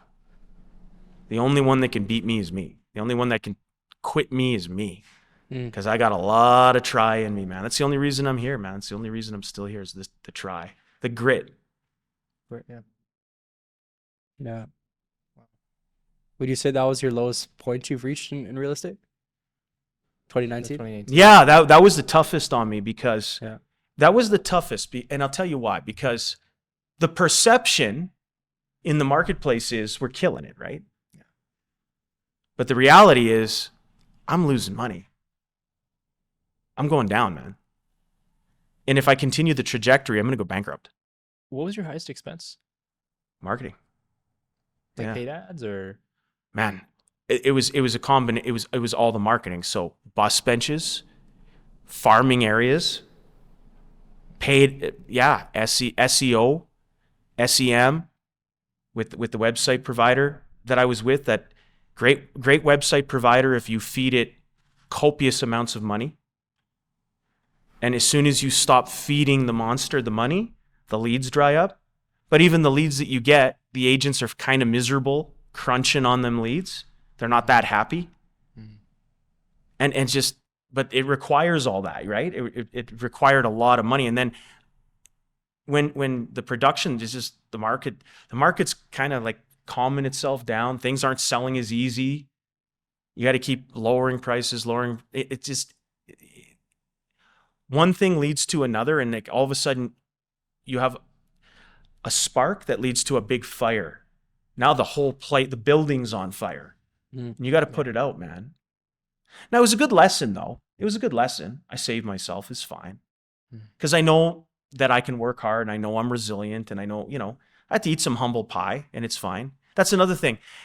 When times get tough, you gotta let the ego go and go, I might have to go back to cleaning toilets, man. And that's just what you got to do. And there are a lot of people that won't do that. They're too humble. They're too proud. There's nothing that you should be too proud to do if you got to save the business, save the bacon, and I've always been good with money, like I wasn't blowing it on stupid shit. I was blowing it on my business because that's what you're supposed to do, right? Yeah. But you also got to look at the market and you got to adjust for the market. And then you can come back and fight another day. You got to, that'll happen. The trajectory is not always up. Yeah. There will be a plateau. There will be some downs. But if you just keep at it, you never give up. And at your darkest, in your darkest moments, and you got to lean on your resources. And your resources, I found that my resources are the teachings, are my greatest asset. It's not necessarily people, although they're important, but it's your resources, your teachings that you've learned. So like Grant Cardone, Tony Robbins, go back into those books. Go back into those courses. Go back to the online course that you took. Go back into the nuggets, the podcast of good stuff to get your brain functioning again in moving, with positivity, Yeah. with the solutions. Like, you need, your buddy can say you shouldn't give up, but maybe if Grant says it means something different because you're looking at him with a respect level. So go to your resources, man. Yeah. And you'll be okay. I mean, and then you got to believe in yourself, going, listen, man, I made it this far. I'm not going to give up. And what's the worst that could happen? I go broke. I can start again. But just don't give up. Like, just never, ever, ever. I mean this. Don't ever wave the white flag, man. Do not wave the white flag. Ever. Because you won't forgive yourself for waving the white flag. You'll carry that with you. In those type of situations where your team is looking at you, your family's looking at you, Sure. they're struggling. Your agents, they aren't getting deals. They aren't providing for their families. How do you remain stoic in those situations? Yeah, well, there's times there where I've definitely had to fake it. Yeah. Oh yeah, sure. I mean, I'm feeling like crap, man. I mean, I can tell that they're suffering. Yeah. I'm suffering. It's not fun. It's not. What do? The Tony Robbins thing, man. Got to change your state. Focus, shift, breathe, pump yourself up, go for a workout, put yourself in a different state. And that's, if I could save you $200,000 if you'd implement it with Tony Robbins, change your state. Change your state. Change your state, man. Change your state of mind. So if you're in a shitty mood, you got to put yourself in a good mood. How do you do that?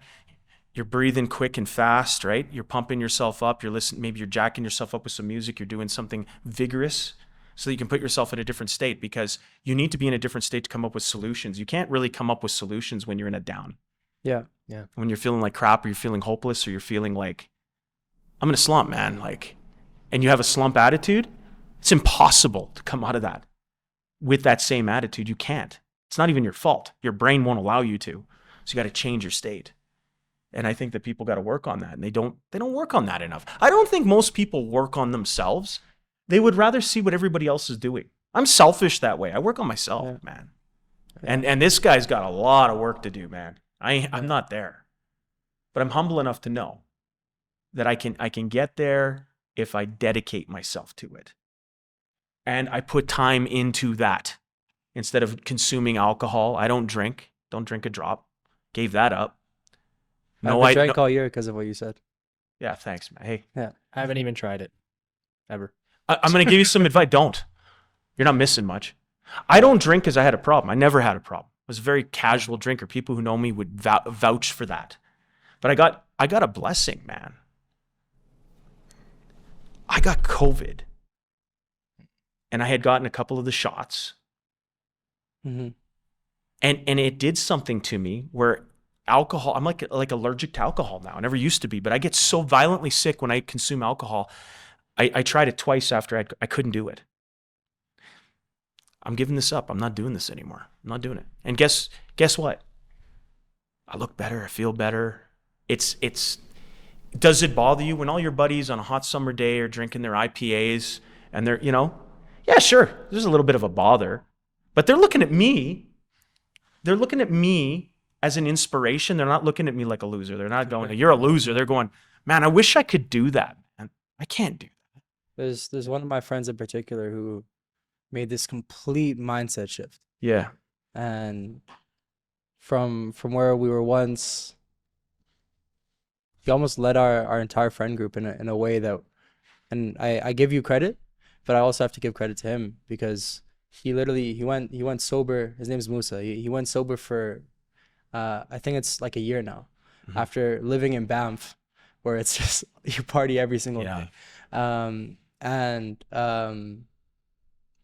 unbelievable inspiration. He's the one who got me, and of course a few other people that I have in my life, brought me to church, found my faith again. It's crazy how just the small little things you do every day, the small little disciplines, whether it's having a drink like you said, or say eating a pizza every day, or whatever it is that you do. The small habits that you do every single day can either lead you in a trajectory that is up or down. And it happens very slowly, but also very quickly at the exact same time. It happens exponentially either way. Compound Yeah. effect.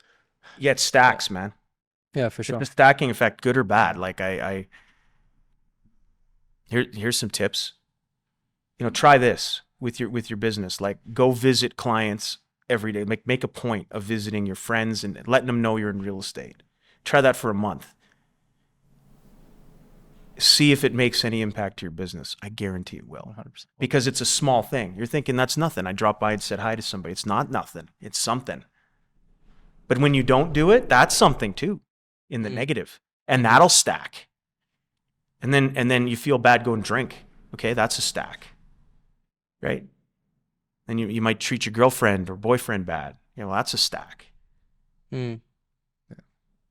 Add things in the good direction, in the addition to the plus.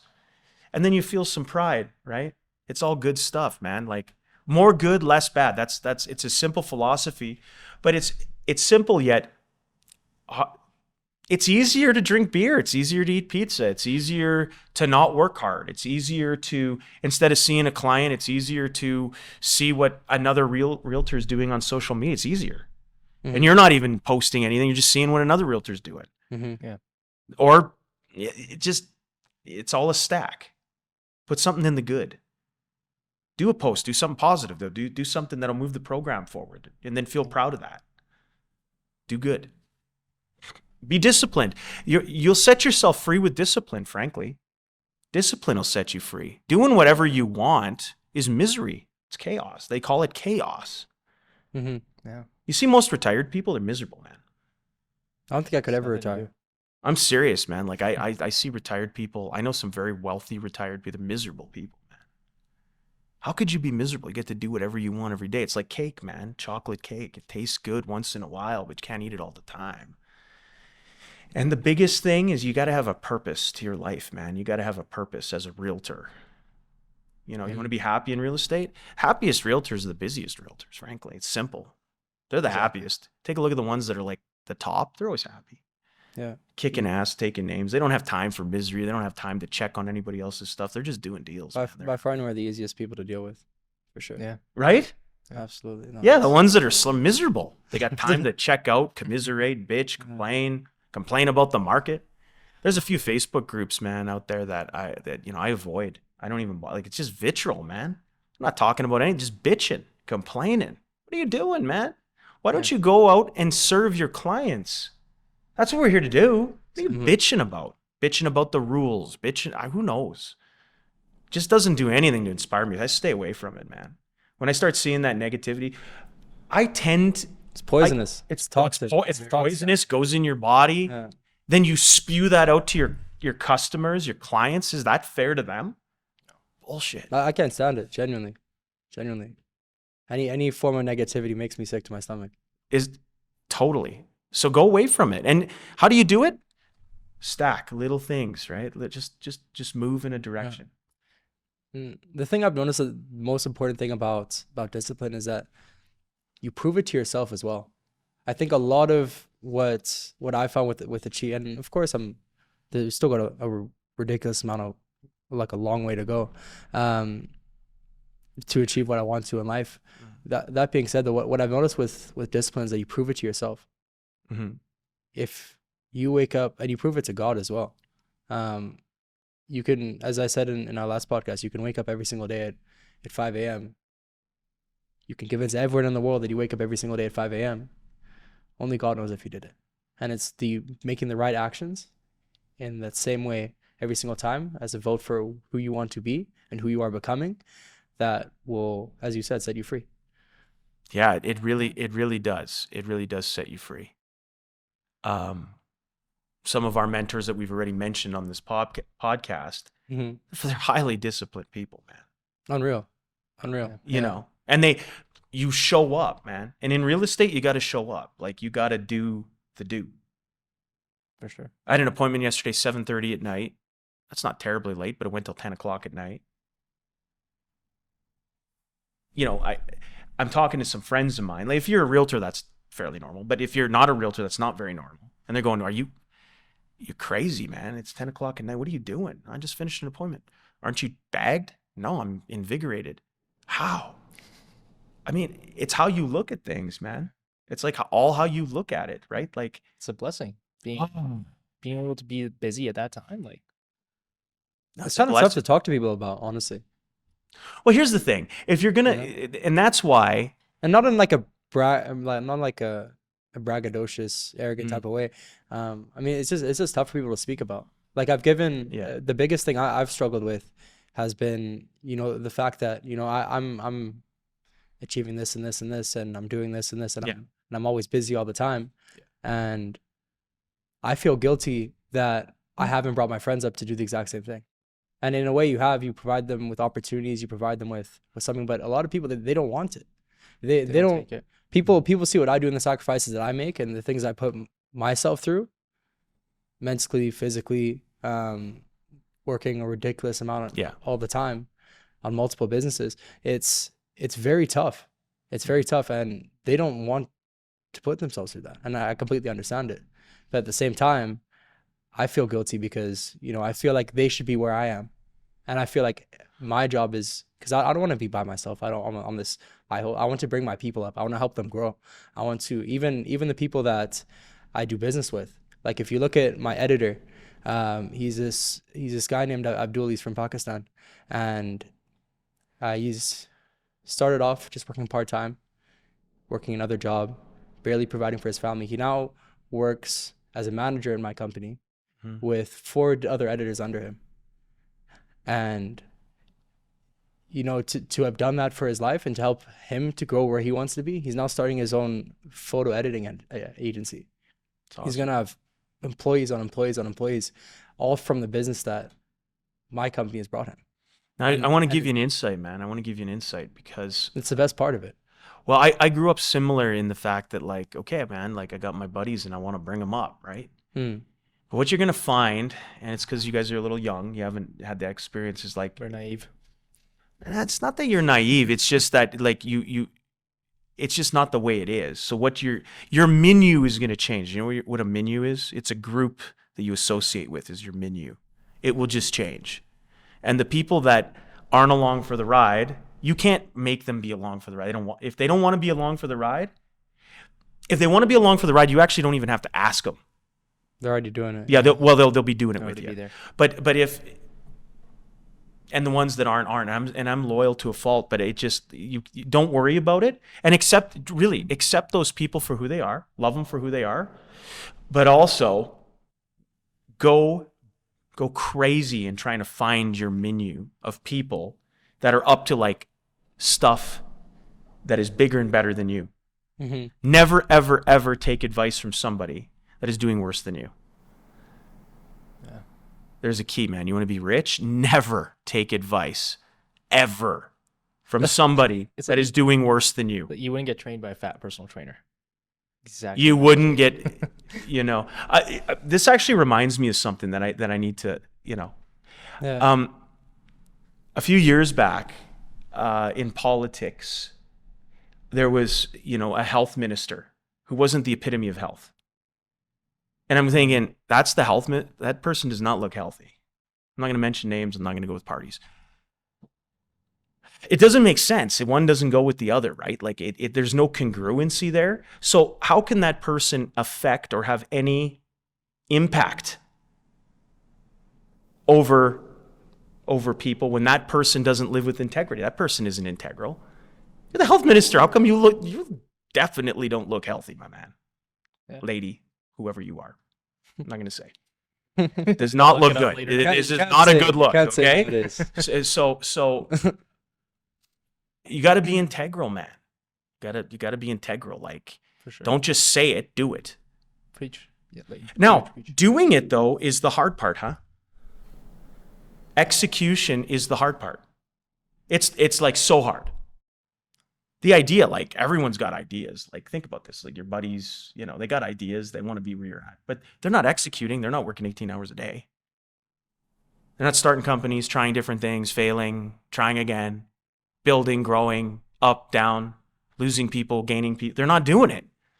So all I'm going to say is just keep moving in the direction of your dreams, and then your menu will change. That's it. And forgive yourself that it does. It's okay. Yeah. Have you noticed you naturally attract just more people according to your menu without really seeking it? Well, because you are who you are, right? Like, are you not who you are? Like, I'm really who I am. So like you're gonna listen to this podcast, or people are gonna listen. Some people are gonna, man, I really don't like Ryan. Like, I'd never hang with him. Yeah. And I gotta accept that. But I am who I am. I'm not without integrity. I'm not gonna change. This is who I am. You came and visited me in my office. I'm gonna talk like this. This is who I am. Can't please everyone.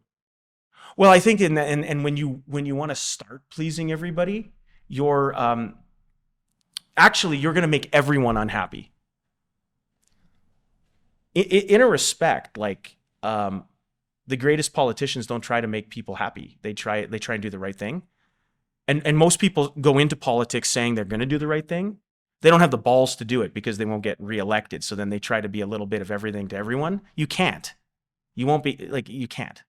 Not if you really want to affect change. Mm-hmm. Yeah. Or be a business guru. You're going to piss some people off, man. You think you're going to rise to the top and people are going to like you? They're going to hate on you, man. Like you were telling me the other day, it's something that just comes with success. Yeah, I've had like mostly really awesome stuff, but don't get me wrong. I've had some haters, man. I've had some hate, definitely. I've had some problems and people like starting trouble and like, calling the board on me and getting me fined and, Oh, I've had it, man. I've had it. And like, I'm like not going out to try, but I know what I'm doing that. The person that's taking the time to rat me out, man, they ain't doing deals like I'm doing deals. So I don't, absolutely. go ahead. Is that why they're acting that way? Sure. It's why, what would, I mean, does this sound pompous? It sounds pompous. Well, like, cause I'm better than them. No, I'm up to more than them. And because it takes time to go and rat somebody out and to prove that I'm doing something wrong. It takes time. Now, if they use that same time to serve their customers, wouldn't they be better off? You got me fined.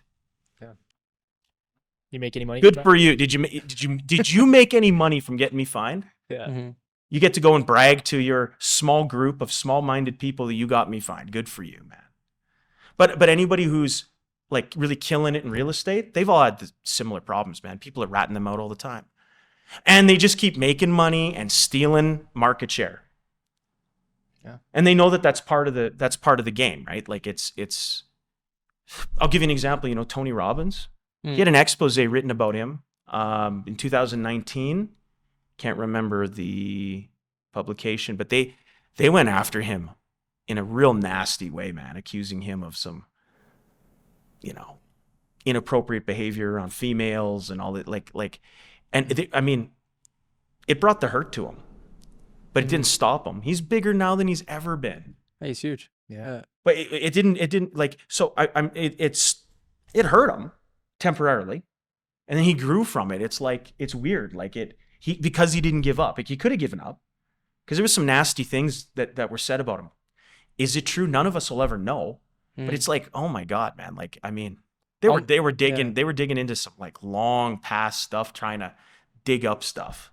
Yeah. And I'm telling you, I still would attend his seminar. I still listen to his stuff because the stuff is good, man, and he's achieved a lot. But he didn't let the haters like stop him. Mm-hmm. Have you read the book Think and Grow Rich? Yeah, oh yeah.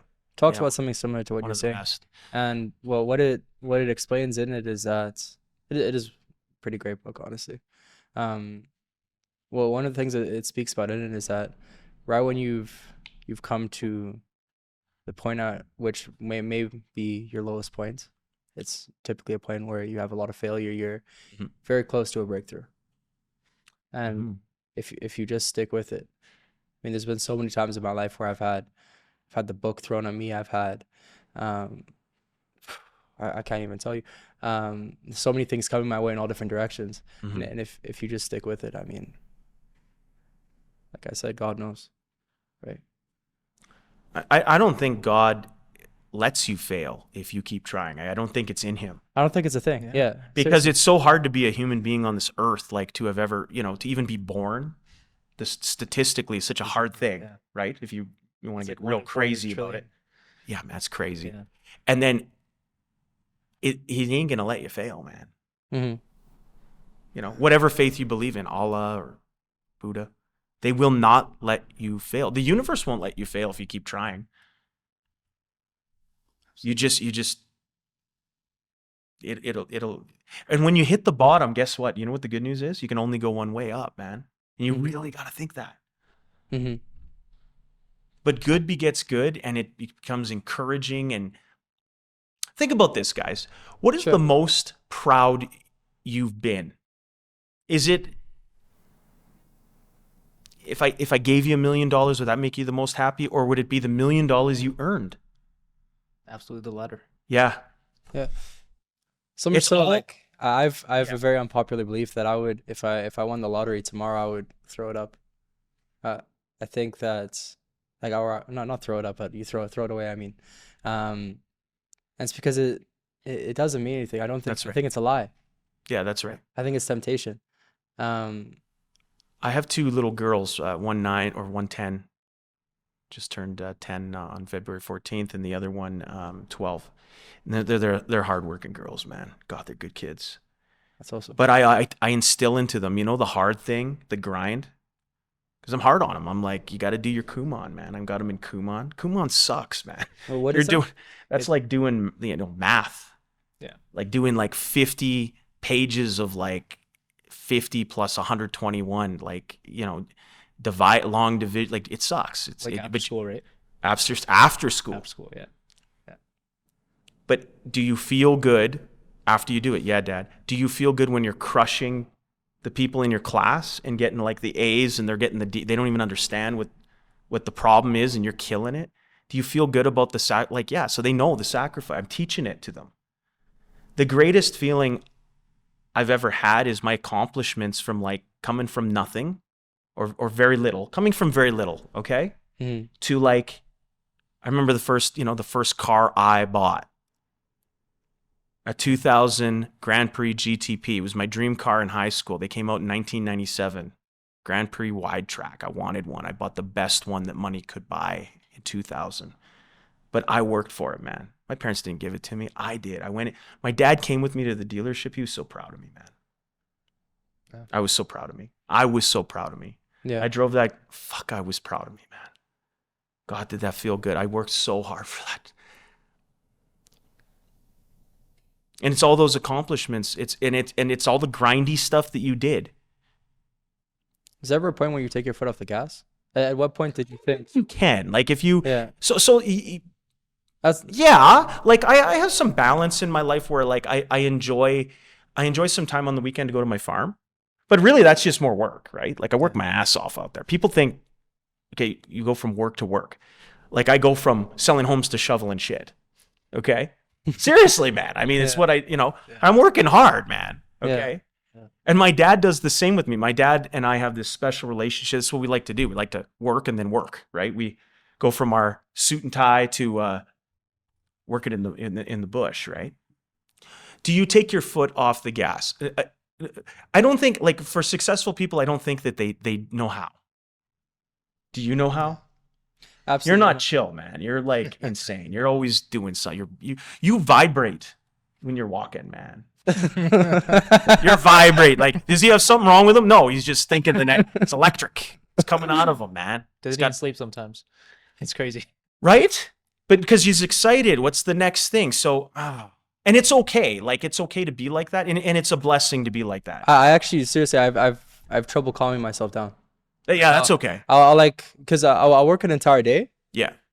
And then I'll just be thinking all day about work. Like, I'll work literally from, my day will start at 5 a.m. and I'll work literally until 11. And at that point, my brain doesn't switch off. I find it very tough to go to sleep. Let me ask you an honest question, man. Have you been ridiculed or called, like, I mean, by like, did they say you had ADD or you had some kind of problem? Absolutely. Mental problem? You know what's very funny about that is the diagnosis. Yeah, sure.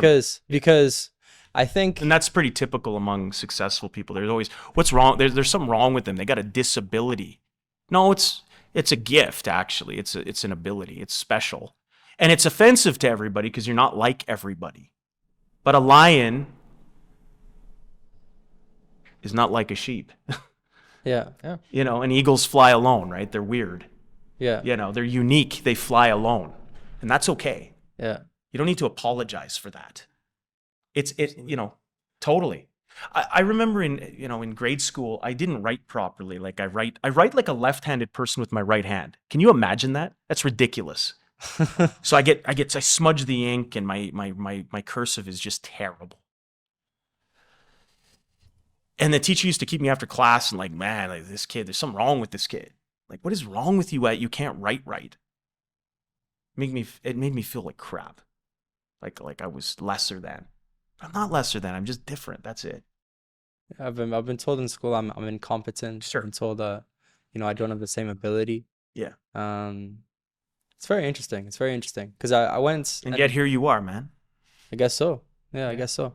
But it's very interesting because I went through my entire school years in school, doing fairly well, and it was only at the point where they diagnosed me with all these different things that I was like, okay, you know, it's one of the reasons why I think diagnosing depression is what it is incredibly dangerous, because once you believe that you have this disability, that you're depressed, people treat it like you have cancer.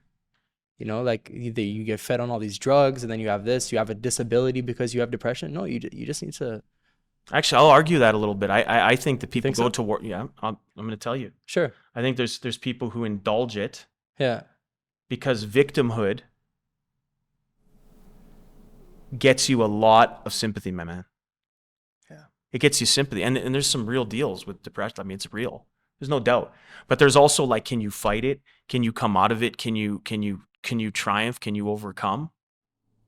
All of us have something wrong with us, man. Every one of us has something, man. I'm telling you. Okay? And we're all susceptible to the downs. But can you come out of it? Can you do something about it? But again, you got to have a will. Sometimes it requires medication, sometimes it doesn't. But you got to have a will. Like, you got to be reserved not to want to stay there, man.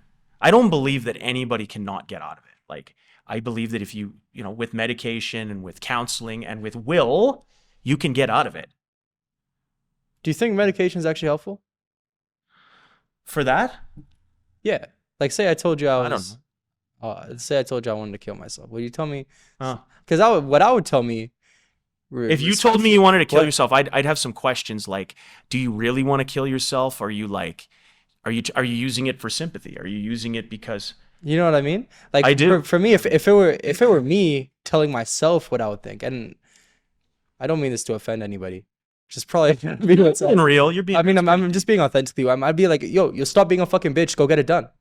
Like, why do you care about your feelings? Well, you know, versus what is told to us in society, which is, you know, oh, that's terrible. Oh, I'm so sorry that she broke your heart. And, you know, you take this drug. It'll make you feel better. Like, I don't get it. How is that helping people? Right. You know? Yeah. I think... And I'm saying this with an open mind. Because I'm saying this purely in ignorance because I don't understand. Well, first of all, I think it's complicated. I think depression can be complicated, first of all. But I think it boils down to you want to have a will to get out of it because it feels so poorly on you. It's weighing you down. And whether it takes some medication to do it or not, whatever. But you want to move in a different direction. It's like just moving something in a different direction. Tony claims that depression is kind of bullshit. And he claims that he can get anybody out of depression. And frankly, I can tell you that when I enter his seminars, I'm always feeling decent, but okay. But I feel like on fire by the time I'm out of the seminar. And most of it is like, really, you pay a lot of money to go to seminars, and the majority of it is a dance party. Just so you know, straight up. And anyone who's attended will tell you that. It's like jumping up and down and stuff. You're jumping up and down, listening to, you know, house music and you know, So worth it? BPM, and it's great. So worth the money? Yeah, I mean, yeah, sure. Yeah, it's done wonders, man. It's great. I've learned so much. I've got to meet like so many cool people, man. They're like, it's nice to be around people who think big, right? You ever know? Like, it's really cool, man. It's very nice, yeah. And they're from all over the sure. planet, right? They're from Jerusalem. They're from, they're from Europe. They're from all over the United States, Great Britain, France, South America. They're cool, man. Different perspectives, and it teaches. Yeah, it's awesome. And in saying what you're saying, so, and maybe it's with maturity. I used to have a pretty wild attitude. Like I was very, it's like this or it's like that. If somebody comes to me and they say they got depression, I'd be like, just fucking do it, you pussy. That's how I feel. Yeah, I know. Yeah, but I'm going to say that in my age, like my age now, I'm going, now, I'll hear you out, but then I'm going to hear you out. I'll give you empathy, not sympathy. And then we're going to come up with some solutions and moving something forward. Yeah. Okay? Yeah. Because I do believe, like, I've known a lot of people that, are depressed, but I'll have a conversation. They feel better after, because it's like, okay, I'll listen to you. I'm not going to just sit there and, hug them and pat them on the back. But I'll listen. Now let's come up with some solutions. What can we do? But if you're not willing to do anything about it and be reserved to be depressed, or you're reserved to stay in your spot because you want to garner sympathy because it feels good to garner that, I don't have any time for you, because and the majority of people are kind of like that, where, if they're difficulty or any kind of a kick in the can, they're just not willing to do the work. You're overweight and you're suffering from poor health. And we've talked about it, and then I see you're guzzling 2 liters of pop and you're ordering Pizza 73 again. Well, I mean, that ain't gonna you're gonna die, like 100%, right? Guaranteed. You want to have you don't want to have an asthma problem when you're smoking because you can't breathe right, and you're smoking 2 packs a day. Okay, well, you quit smoking. Watch the effect. Yeah. Well, I can't do that. Well, you can do that. You choose not to do. We choose things. I'm addicted. Fair enough. Could you go from 2 packs a day to two packs less a cigarette? In a week from now, two packs a day less 2 cigarettes. Sure, you can. Everything is, like you said, small. Everything is incremental. But you got to want to, like, the will. Just like in real estate, I got to will myself happily to want to succeed, to overcome my challenges. And God knows I got many of them. For sure. Lots. Yeah. No, fair enough. And that's something that really just comes with the changing climate in the world. Like, there's so much crazy shit going on right now. Like, for example, how do you think AI is changing the world? Like, especially in real estate? Good question. Think it's a good thing, bad thing? I mean, it's a thing. Like, and I think that it's a thing. It's there, and it could be used as a tool to help you. And then I think first of all, if you don't make yourself relevant, you will become irrelevant. Like, if you have a deep belief that AI is going to take us out, it'll take us out. It'll take you out. It's not going to take me out. Mm-hmm. Absolutely. You see what I'm saying? Because you'll adapt. But you adapt to it, but you also, like, don't let it become, people still need to be helped. Like, it's just, you buying into it that AI is going to be the cure for everything. It's not going to be the cure for everything, man. It's going to be a big problem in the world if it's the cure for everything. What are all of us going to do? The governments don't have enough money to support all of us. It's a big problem, right? But that's not the case. I just think people are like, it's a tool, and it can be used very positively if you use it positively. Mm-hmm. But if you sit and worry about it and I'm not going to sell real estate anymore because it's going to sell it for me. It won't sell it for you. Mm. People would rather deal with you. Ever notice how happy they are in dealing with you? Yeah. Because this is way more powerful than AI will ever be. I mean, they're saying that the AI is better at data analytics and things like this, but it doesn't have the power of a human. Don't believe it. Don't buy into that. Use it to your advantage, but human power is much more powerful. Absolutely. There's a guy doing art in the back, right? That's not AI. Yeah.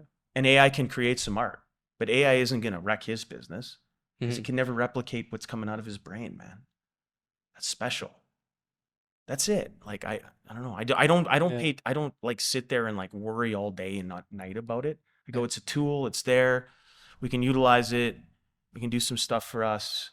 Yeah. It's going to do a lot for us. But if I'm sitting there scared of it, and I'm still going to serve clients and sell real estate, man. I got to keep instead of worrying, I'm keeping my focus where I got to go. Mm. You know, I'm sure like Absolutely. Grant Cardone's thinking, I got to buy more real estate. That's his focus is more on that than like worrying about AI.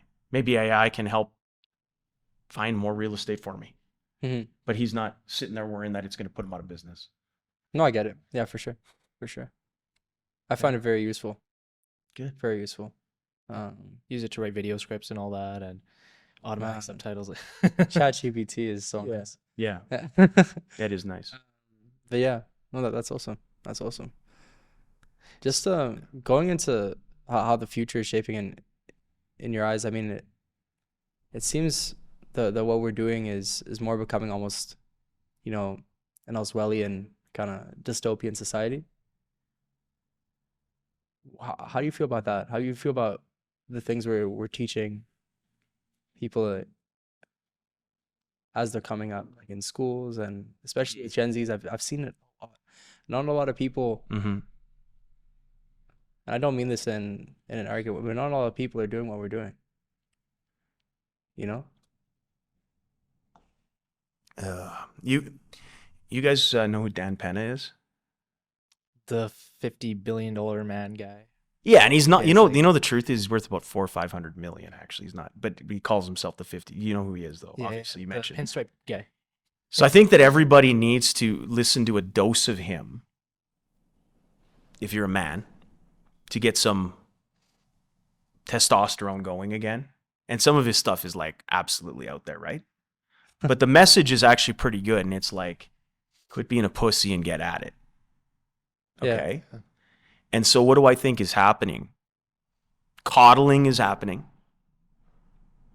Victimhood is happening.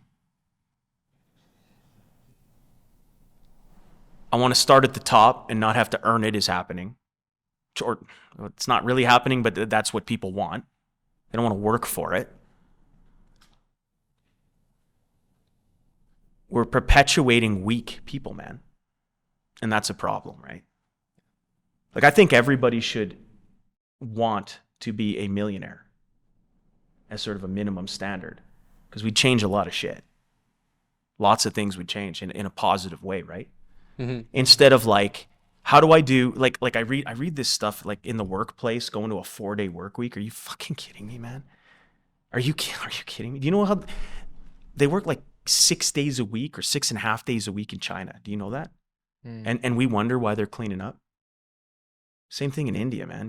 We wonder why they're cleaning up. Don't wonder. They work all the time. They're hustling, man. And we're worried about a 4-day. We're trying to create a 4-day work week. How are you going to get any work done, man? Try and work 4 days a week in real estate. See how much money you make. Got to be at it all the time. Come on. Are you serious? Oh, the studies say. The studies. Which study are you reading, man? Come on. It doesn't even make sense. You're not even working. Yeah. 4 days a week? I go 4 days without sleeping, man. Are you kidding me? Don't be so weak, man. Get at it. Are you serious? They don't, things we have to worry about. When I started in real estate, right? Yeah. I still remember this. People are like, "What kind of training did you get?" I'll tell you the training I got. You're lucky to be with Remax. You have a $1,600 bill to pay. Get at it. Or you'll get fired and I'll get the money from you somehow. Legally. Yeah. That's what my training is. Today, the new agents, what is your onboarding program? What are you going to do for me? How are you going to make me money? How am I going to survive? It's up to you. Really? TikToks. Huh? Gotta make some TikToks. Yeah. Like, it's weak, man. Like, go out and get some clients. Work at. How do I get clients? You don't know? Like, got to do some open housing.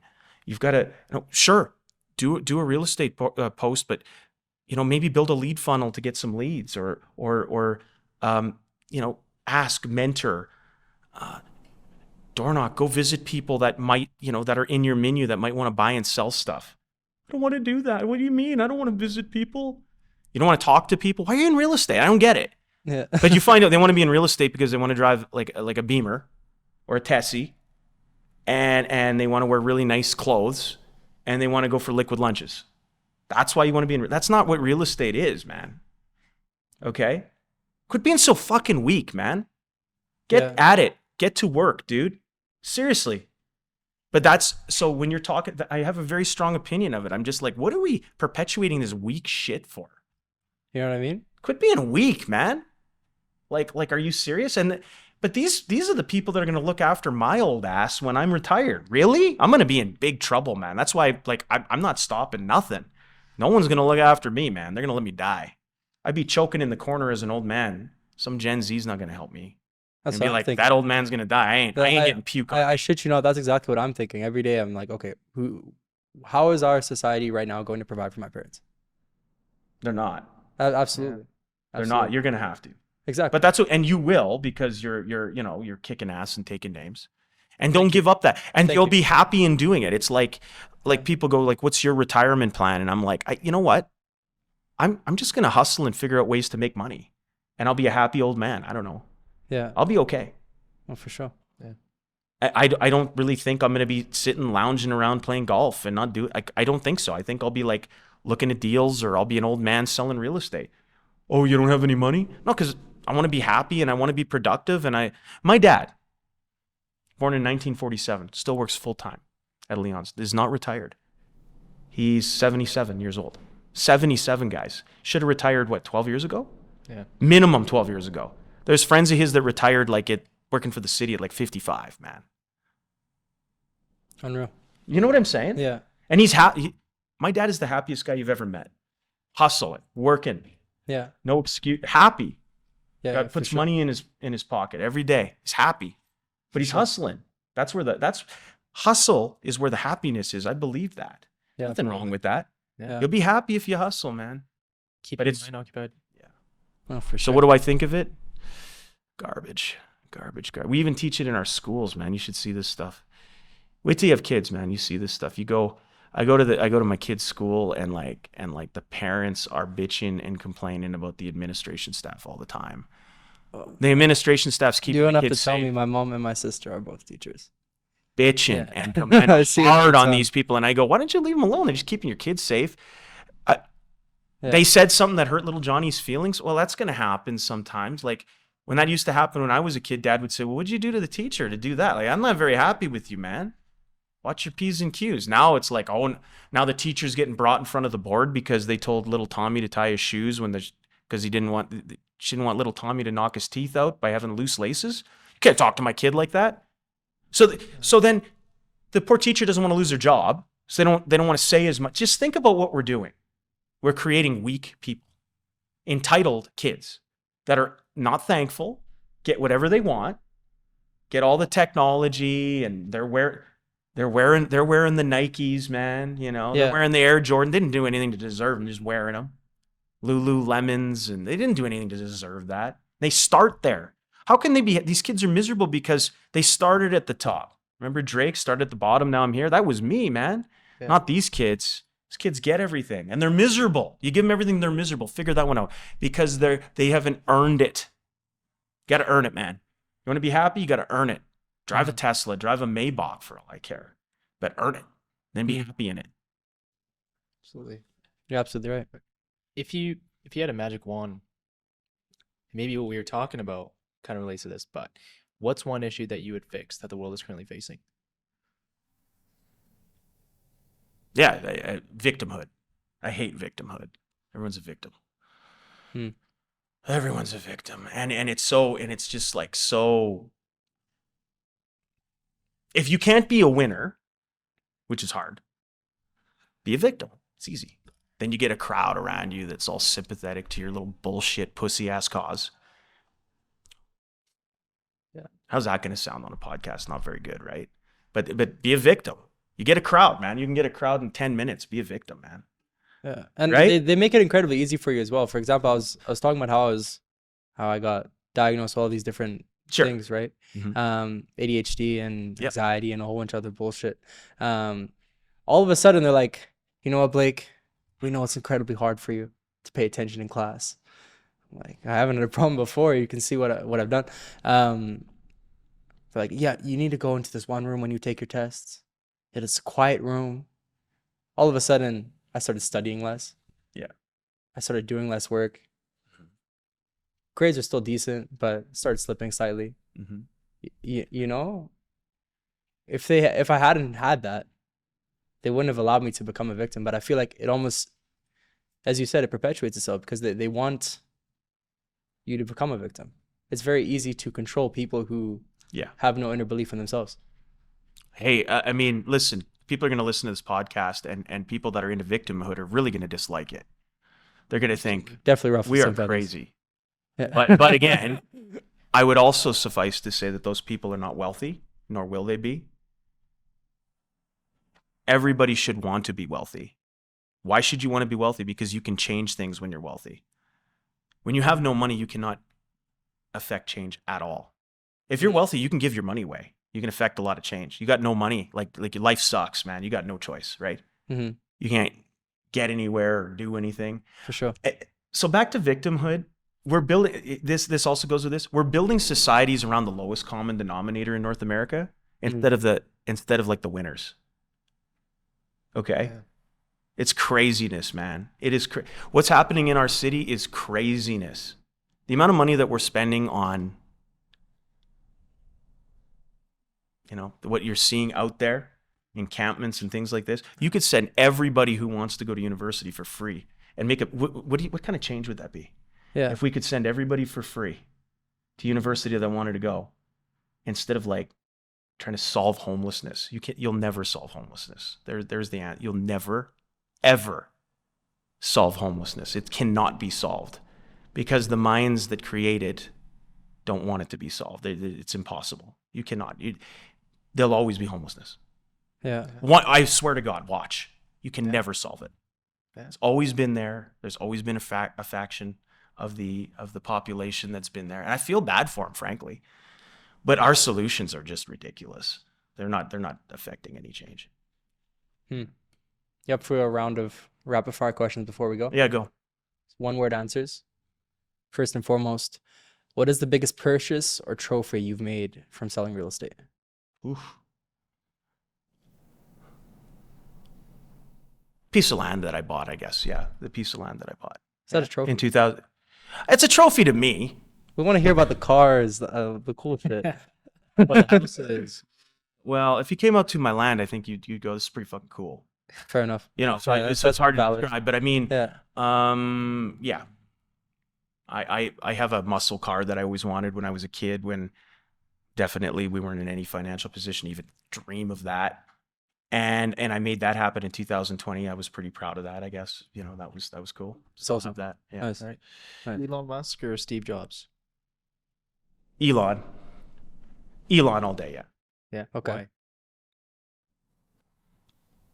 It's like he's affecting 5 things at once, and Steve Jobs was affecting like one thing. Like for instance, like Elon Musk, like when you talk about Tesla, it's not even a car company, it's a data company. Exactly. That's you know what I'm that's saying? the interesting thing about it. You know what I mean? And he's affecting tech, he's affecting rockets and like I'm reading his biography crazy. right now. I'm almost done. But Elon all day. Incredible. Life is genuinely incredible. Yeah. But by the way, I'm sure that actually you'd meet him and sit down, and you probably would not enjoy him. Frankly, like you think you would, but You don't think so? No, he's different. He flies along. I think he's so gifted and so brilliant and so crass. I think our upbringings are very similar. Really? To be honest, yeah. Yeah. But I think he's an amazing dude. Yeah. And he's completely out there, man. Wild dude, man. He is a little bit nuts, but yeah, you have to be nuts. He's nuts in a good way. If you could describe the reason for your success in one word, what would that be? Grit. Great. I never give up. I just never give up. Awesome. In one word, explain what you enjoy the most about real estate. Challenge. Frick, it's hard, man. It's hard. It's a hard business. Time freedom? Not in Yeah. and I don't say hard in a miserable way. It's Yeah. challenging. Oh my God. Like you never have it.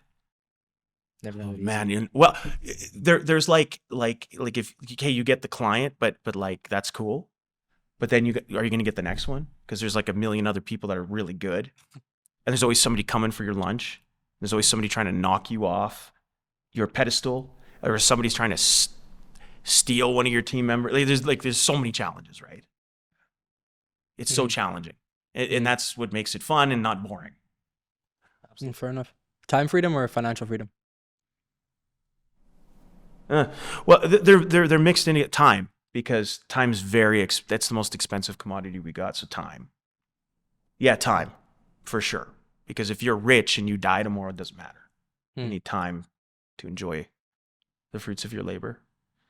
But actually, here's something. I enjoy making it more than I enjoy spending it. Yeah. Yeah, man. Yeah, same. Yeah. Same, I agree. Fair. Yeah. Yeah. Well, fair enough. Whatever I bought, like if I bought a material thing, it gives me a very temporary high, like where I feel like, oh man, that's amazing. And then it wears off real quick. It's like, no, it's like, what's the next thing now? No, I get it. And that's the cool thing about business, right? Even your buddy Grant Cardone, he describes it like building a fire. And Yeah, you got to build your fire so You that don't- it can't be extinguished. Exactly. Yeah, you can, your fire can go out if you don't nurture it, right? But it stacks on top of each other. But yeah, that's awesome. As we close this episode, Mhm. I'd like to thank everyone for watching or listening. This is available on all platforms. Ryan, where can people find you? If they want to work with you, if they want to hear what you have to say, if they want to cancel you for Look up RyanDutka.com. Look up my name. Listen, I'm I just hope playing. they don't cancel me. I'm just playing. I would think that I'm decent to work with. I think that they'll have a great experience. Hit me up on my digits, 780-718-2829. Look up my name, man. I'm on Facebook. I'm on Insta. and we'll put all those links in the description. Yeah, by the man. way. Love to chat with you. Love to chat at you. I'll help you. We'll see if we can move the program forward, man. It's awesome. Absolutely. Yeah. Any final words? Be better tomorrow than you were today. You'll be very, very happy, man. Strive. Never, ever wave the white flag, man. Don't give up. Don't quit. Ever. When you want to, don't. You'll be so happy you didn't. That's it. Well, beautiful. That's powerful. All right. Well, thanks again, guys. Thank you. We'll catch you next Friday. Marker Pulse, new episode coming out every Friday. So stay tuned. We've got a lot more coming. Peace out. God bless you. Take care. Peace.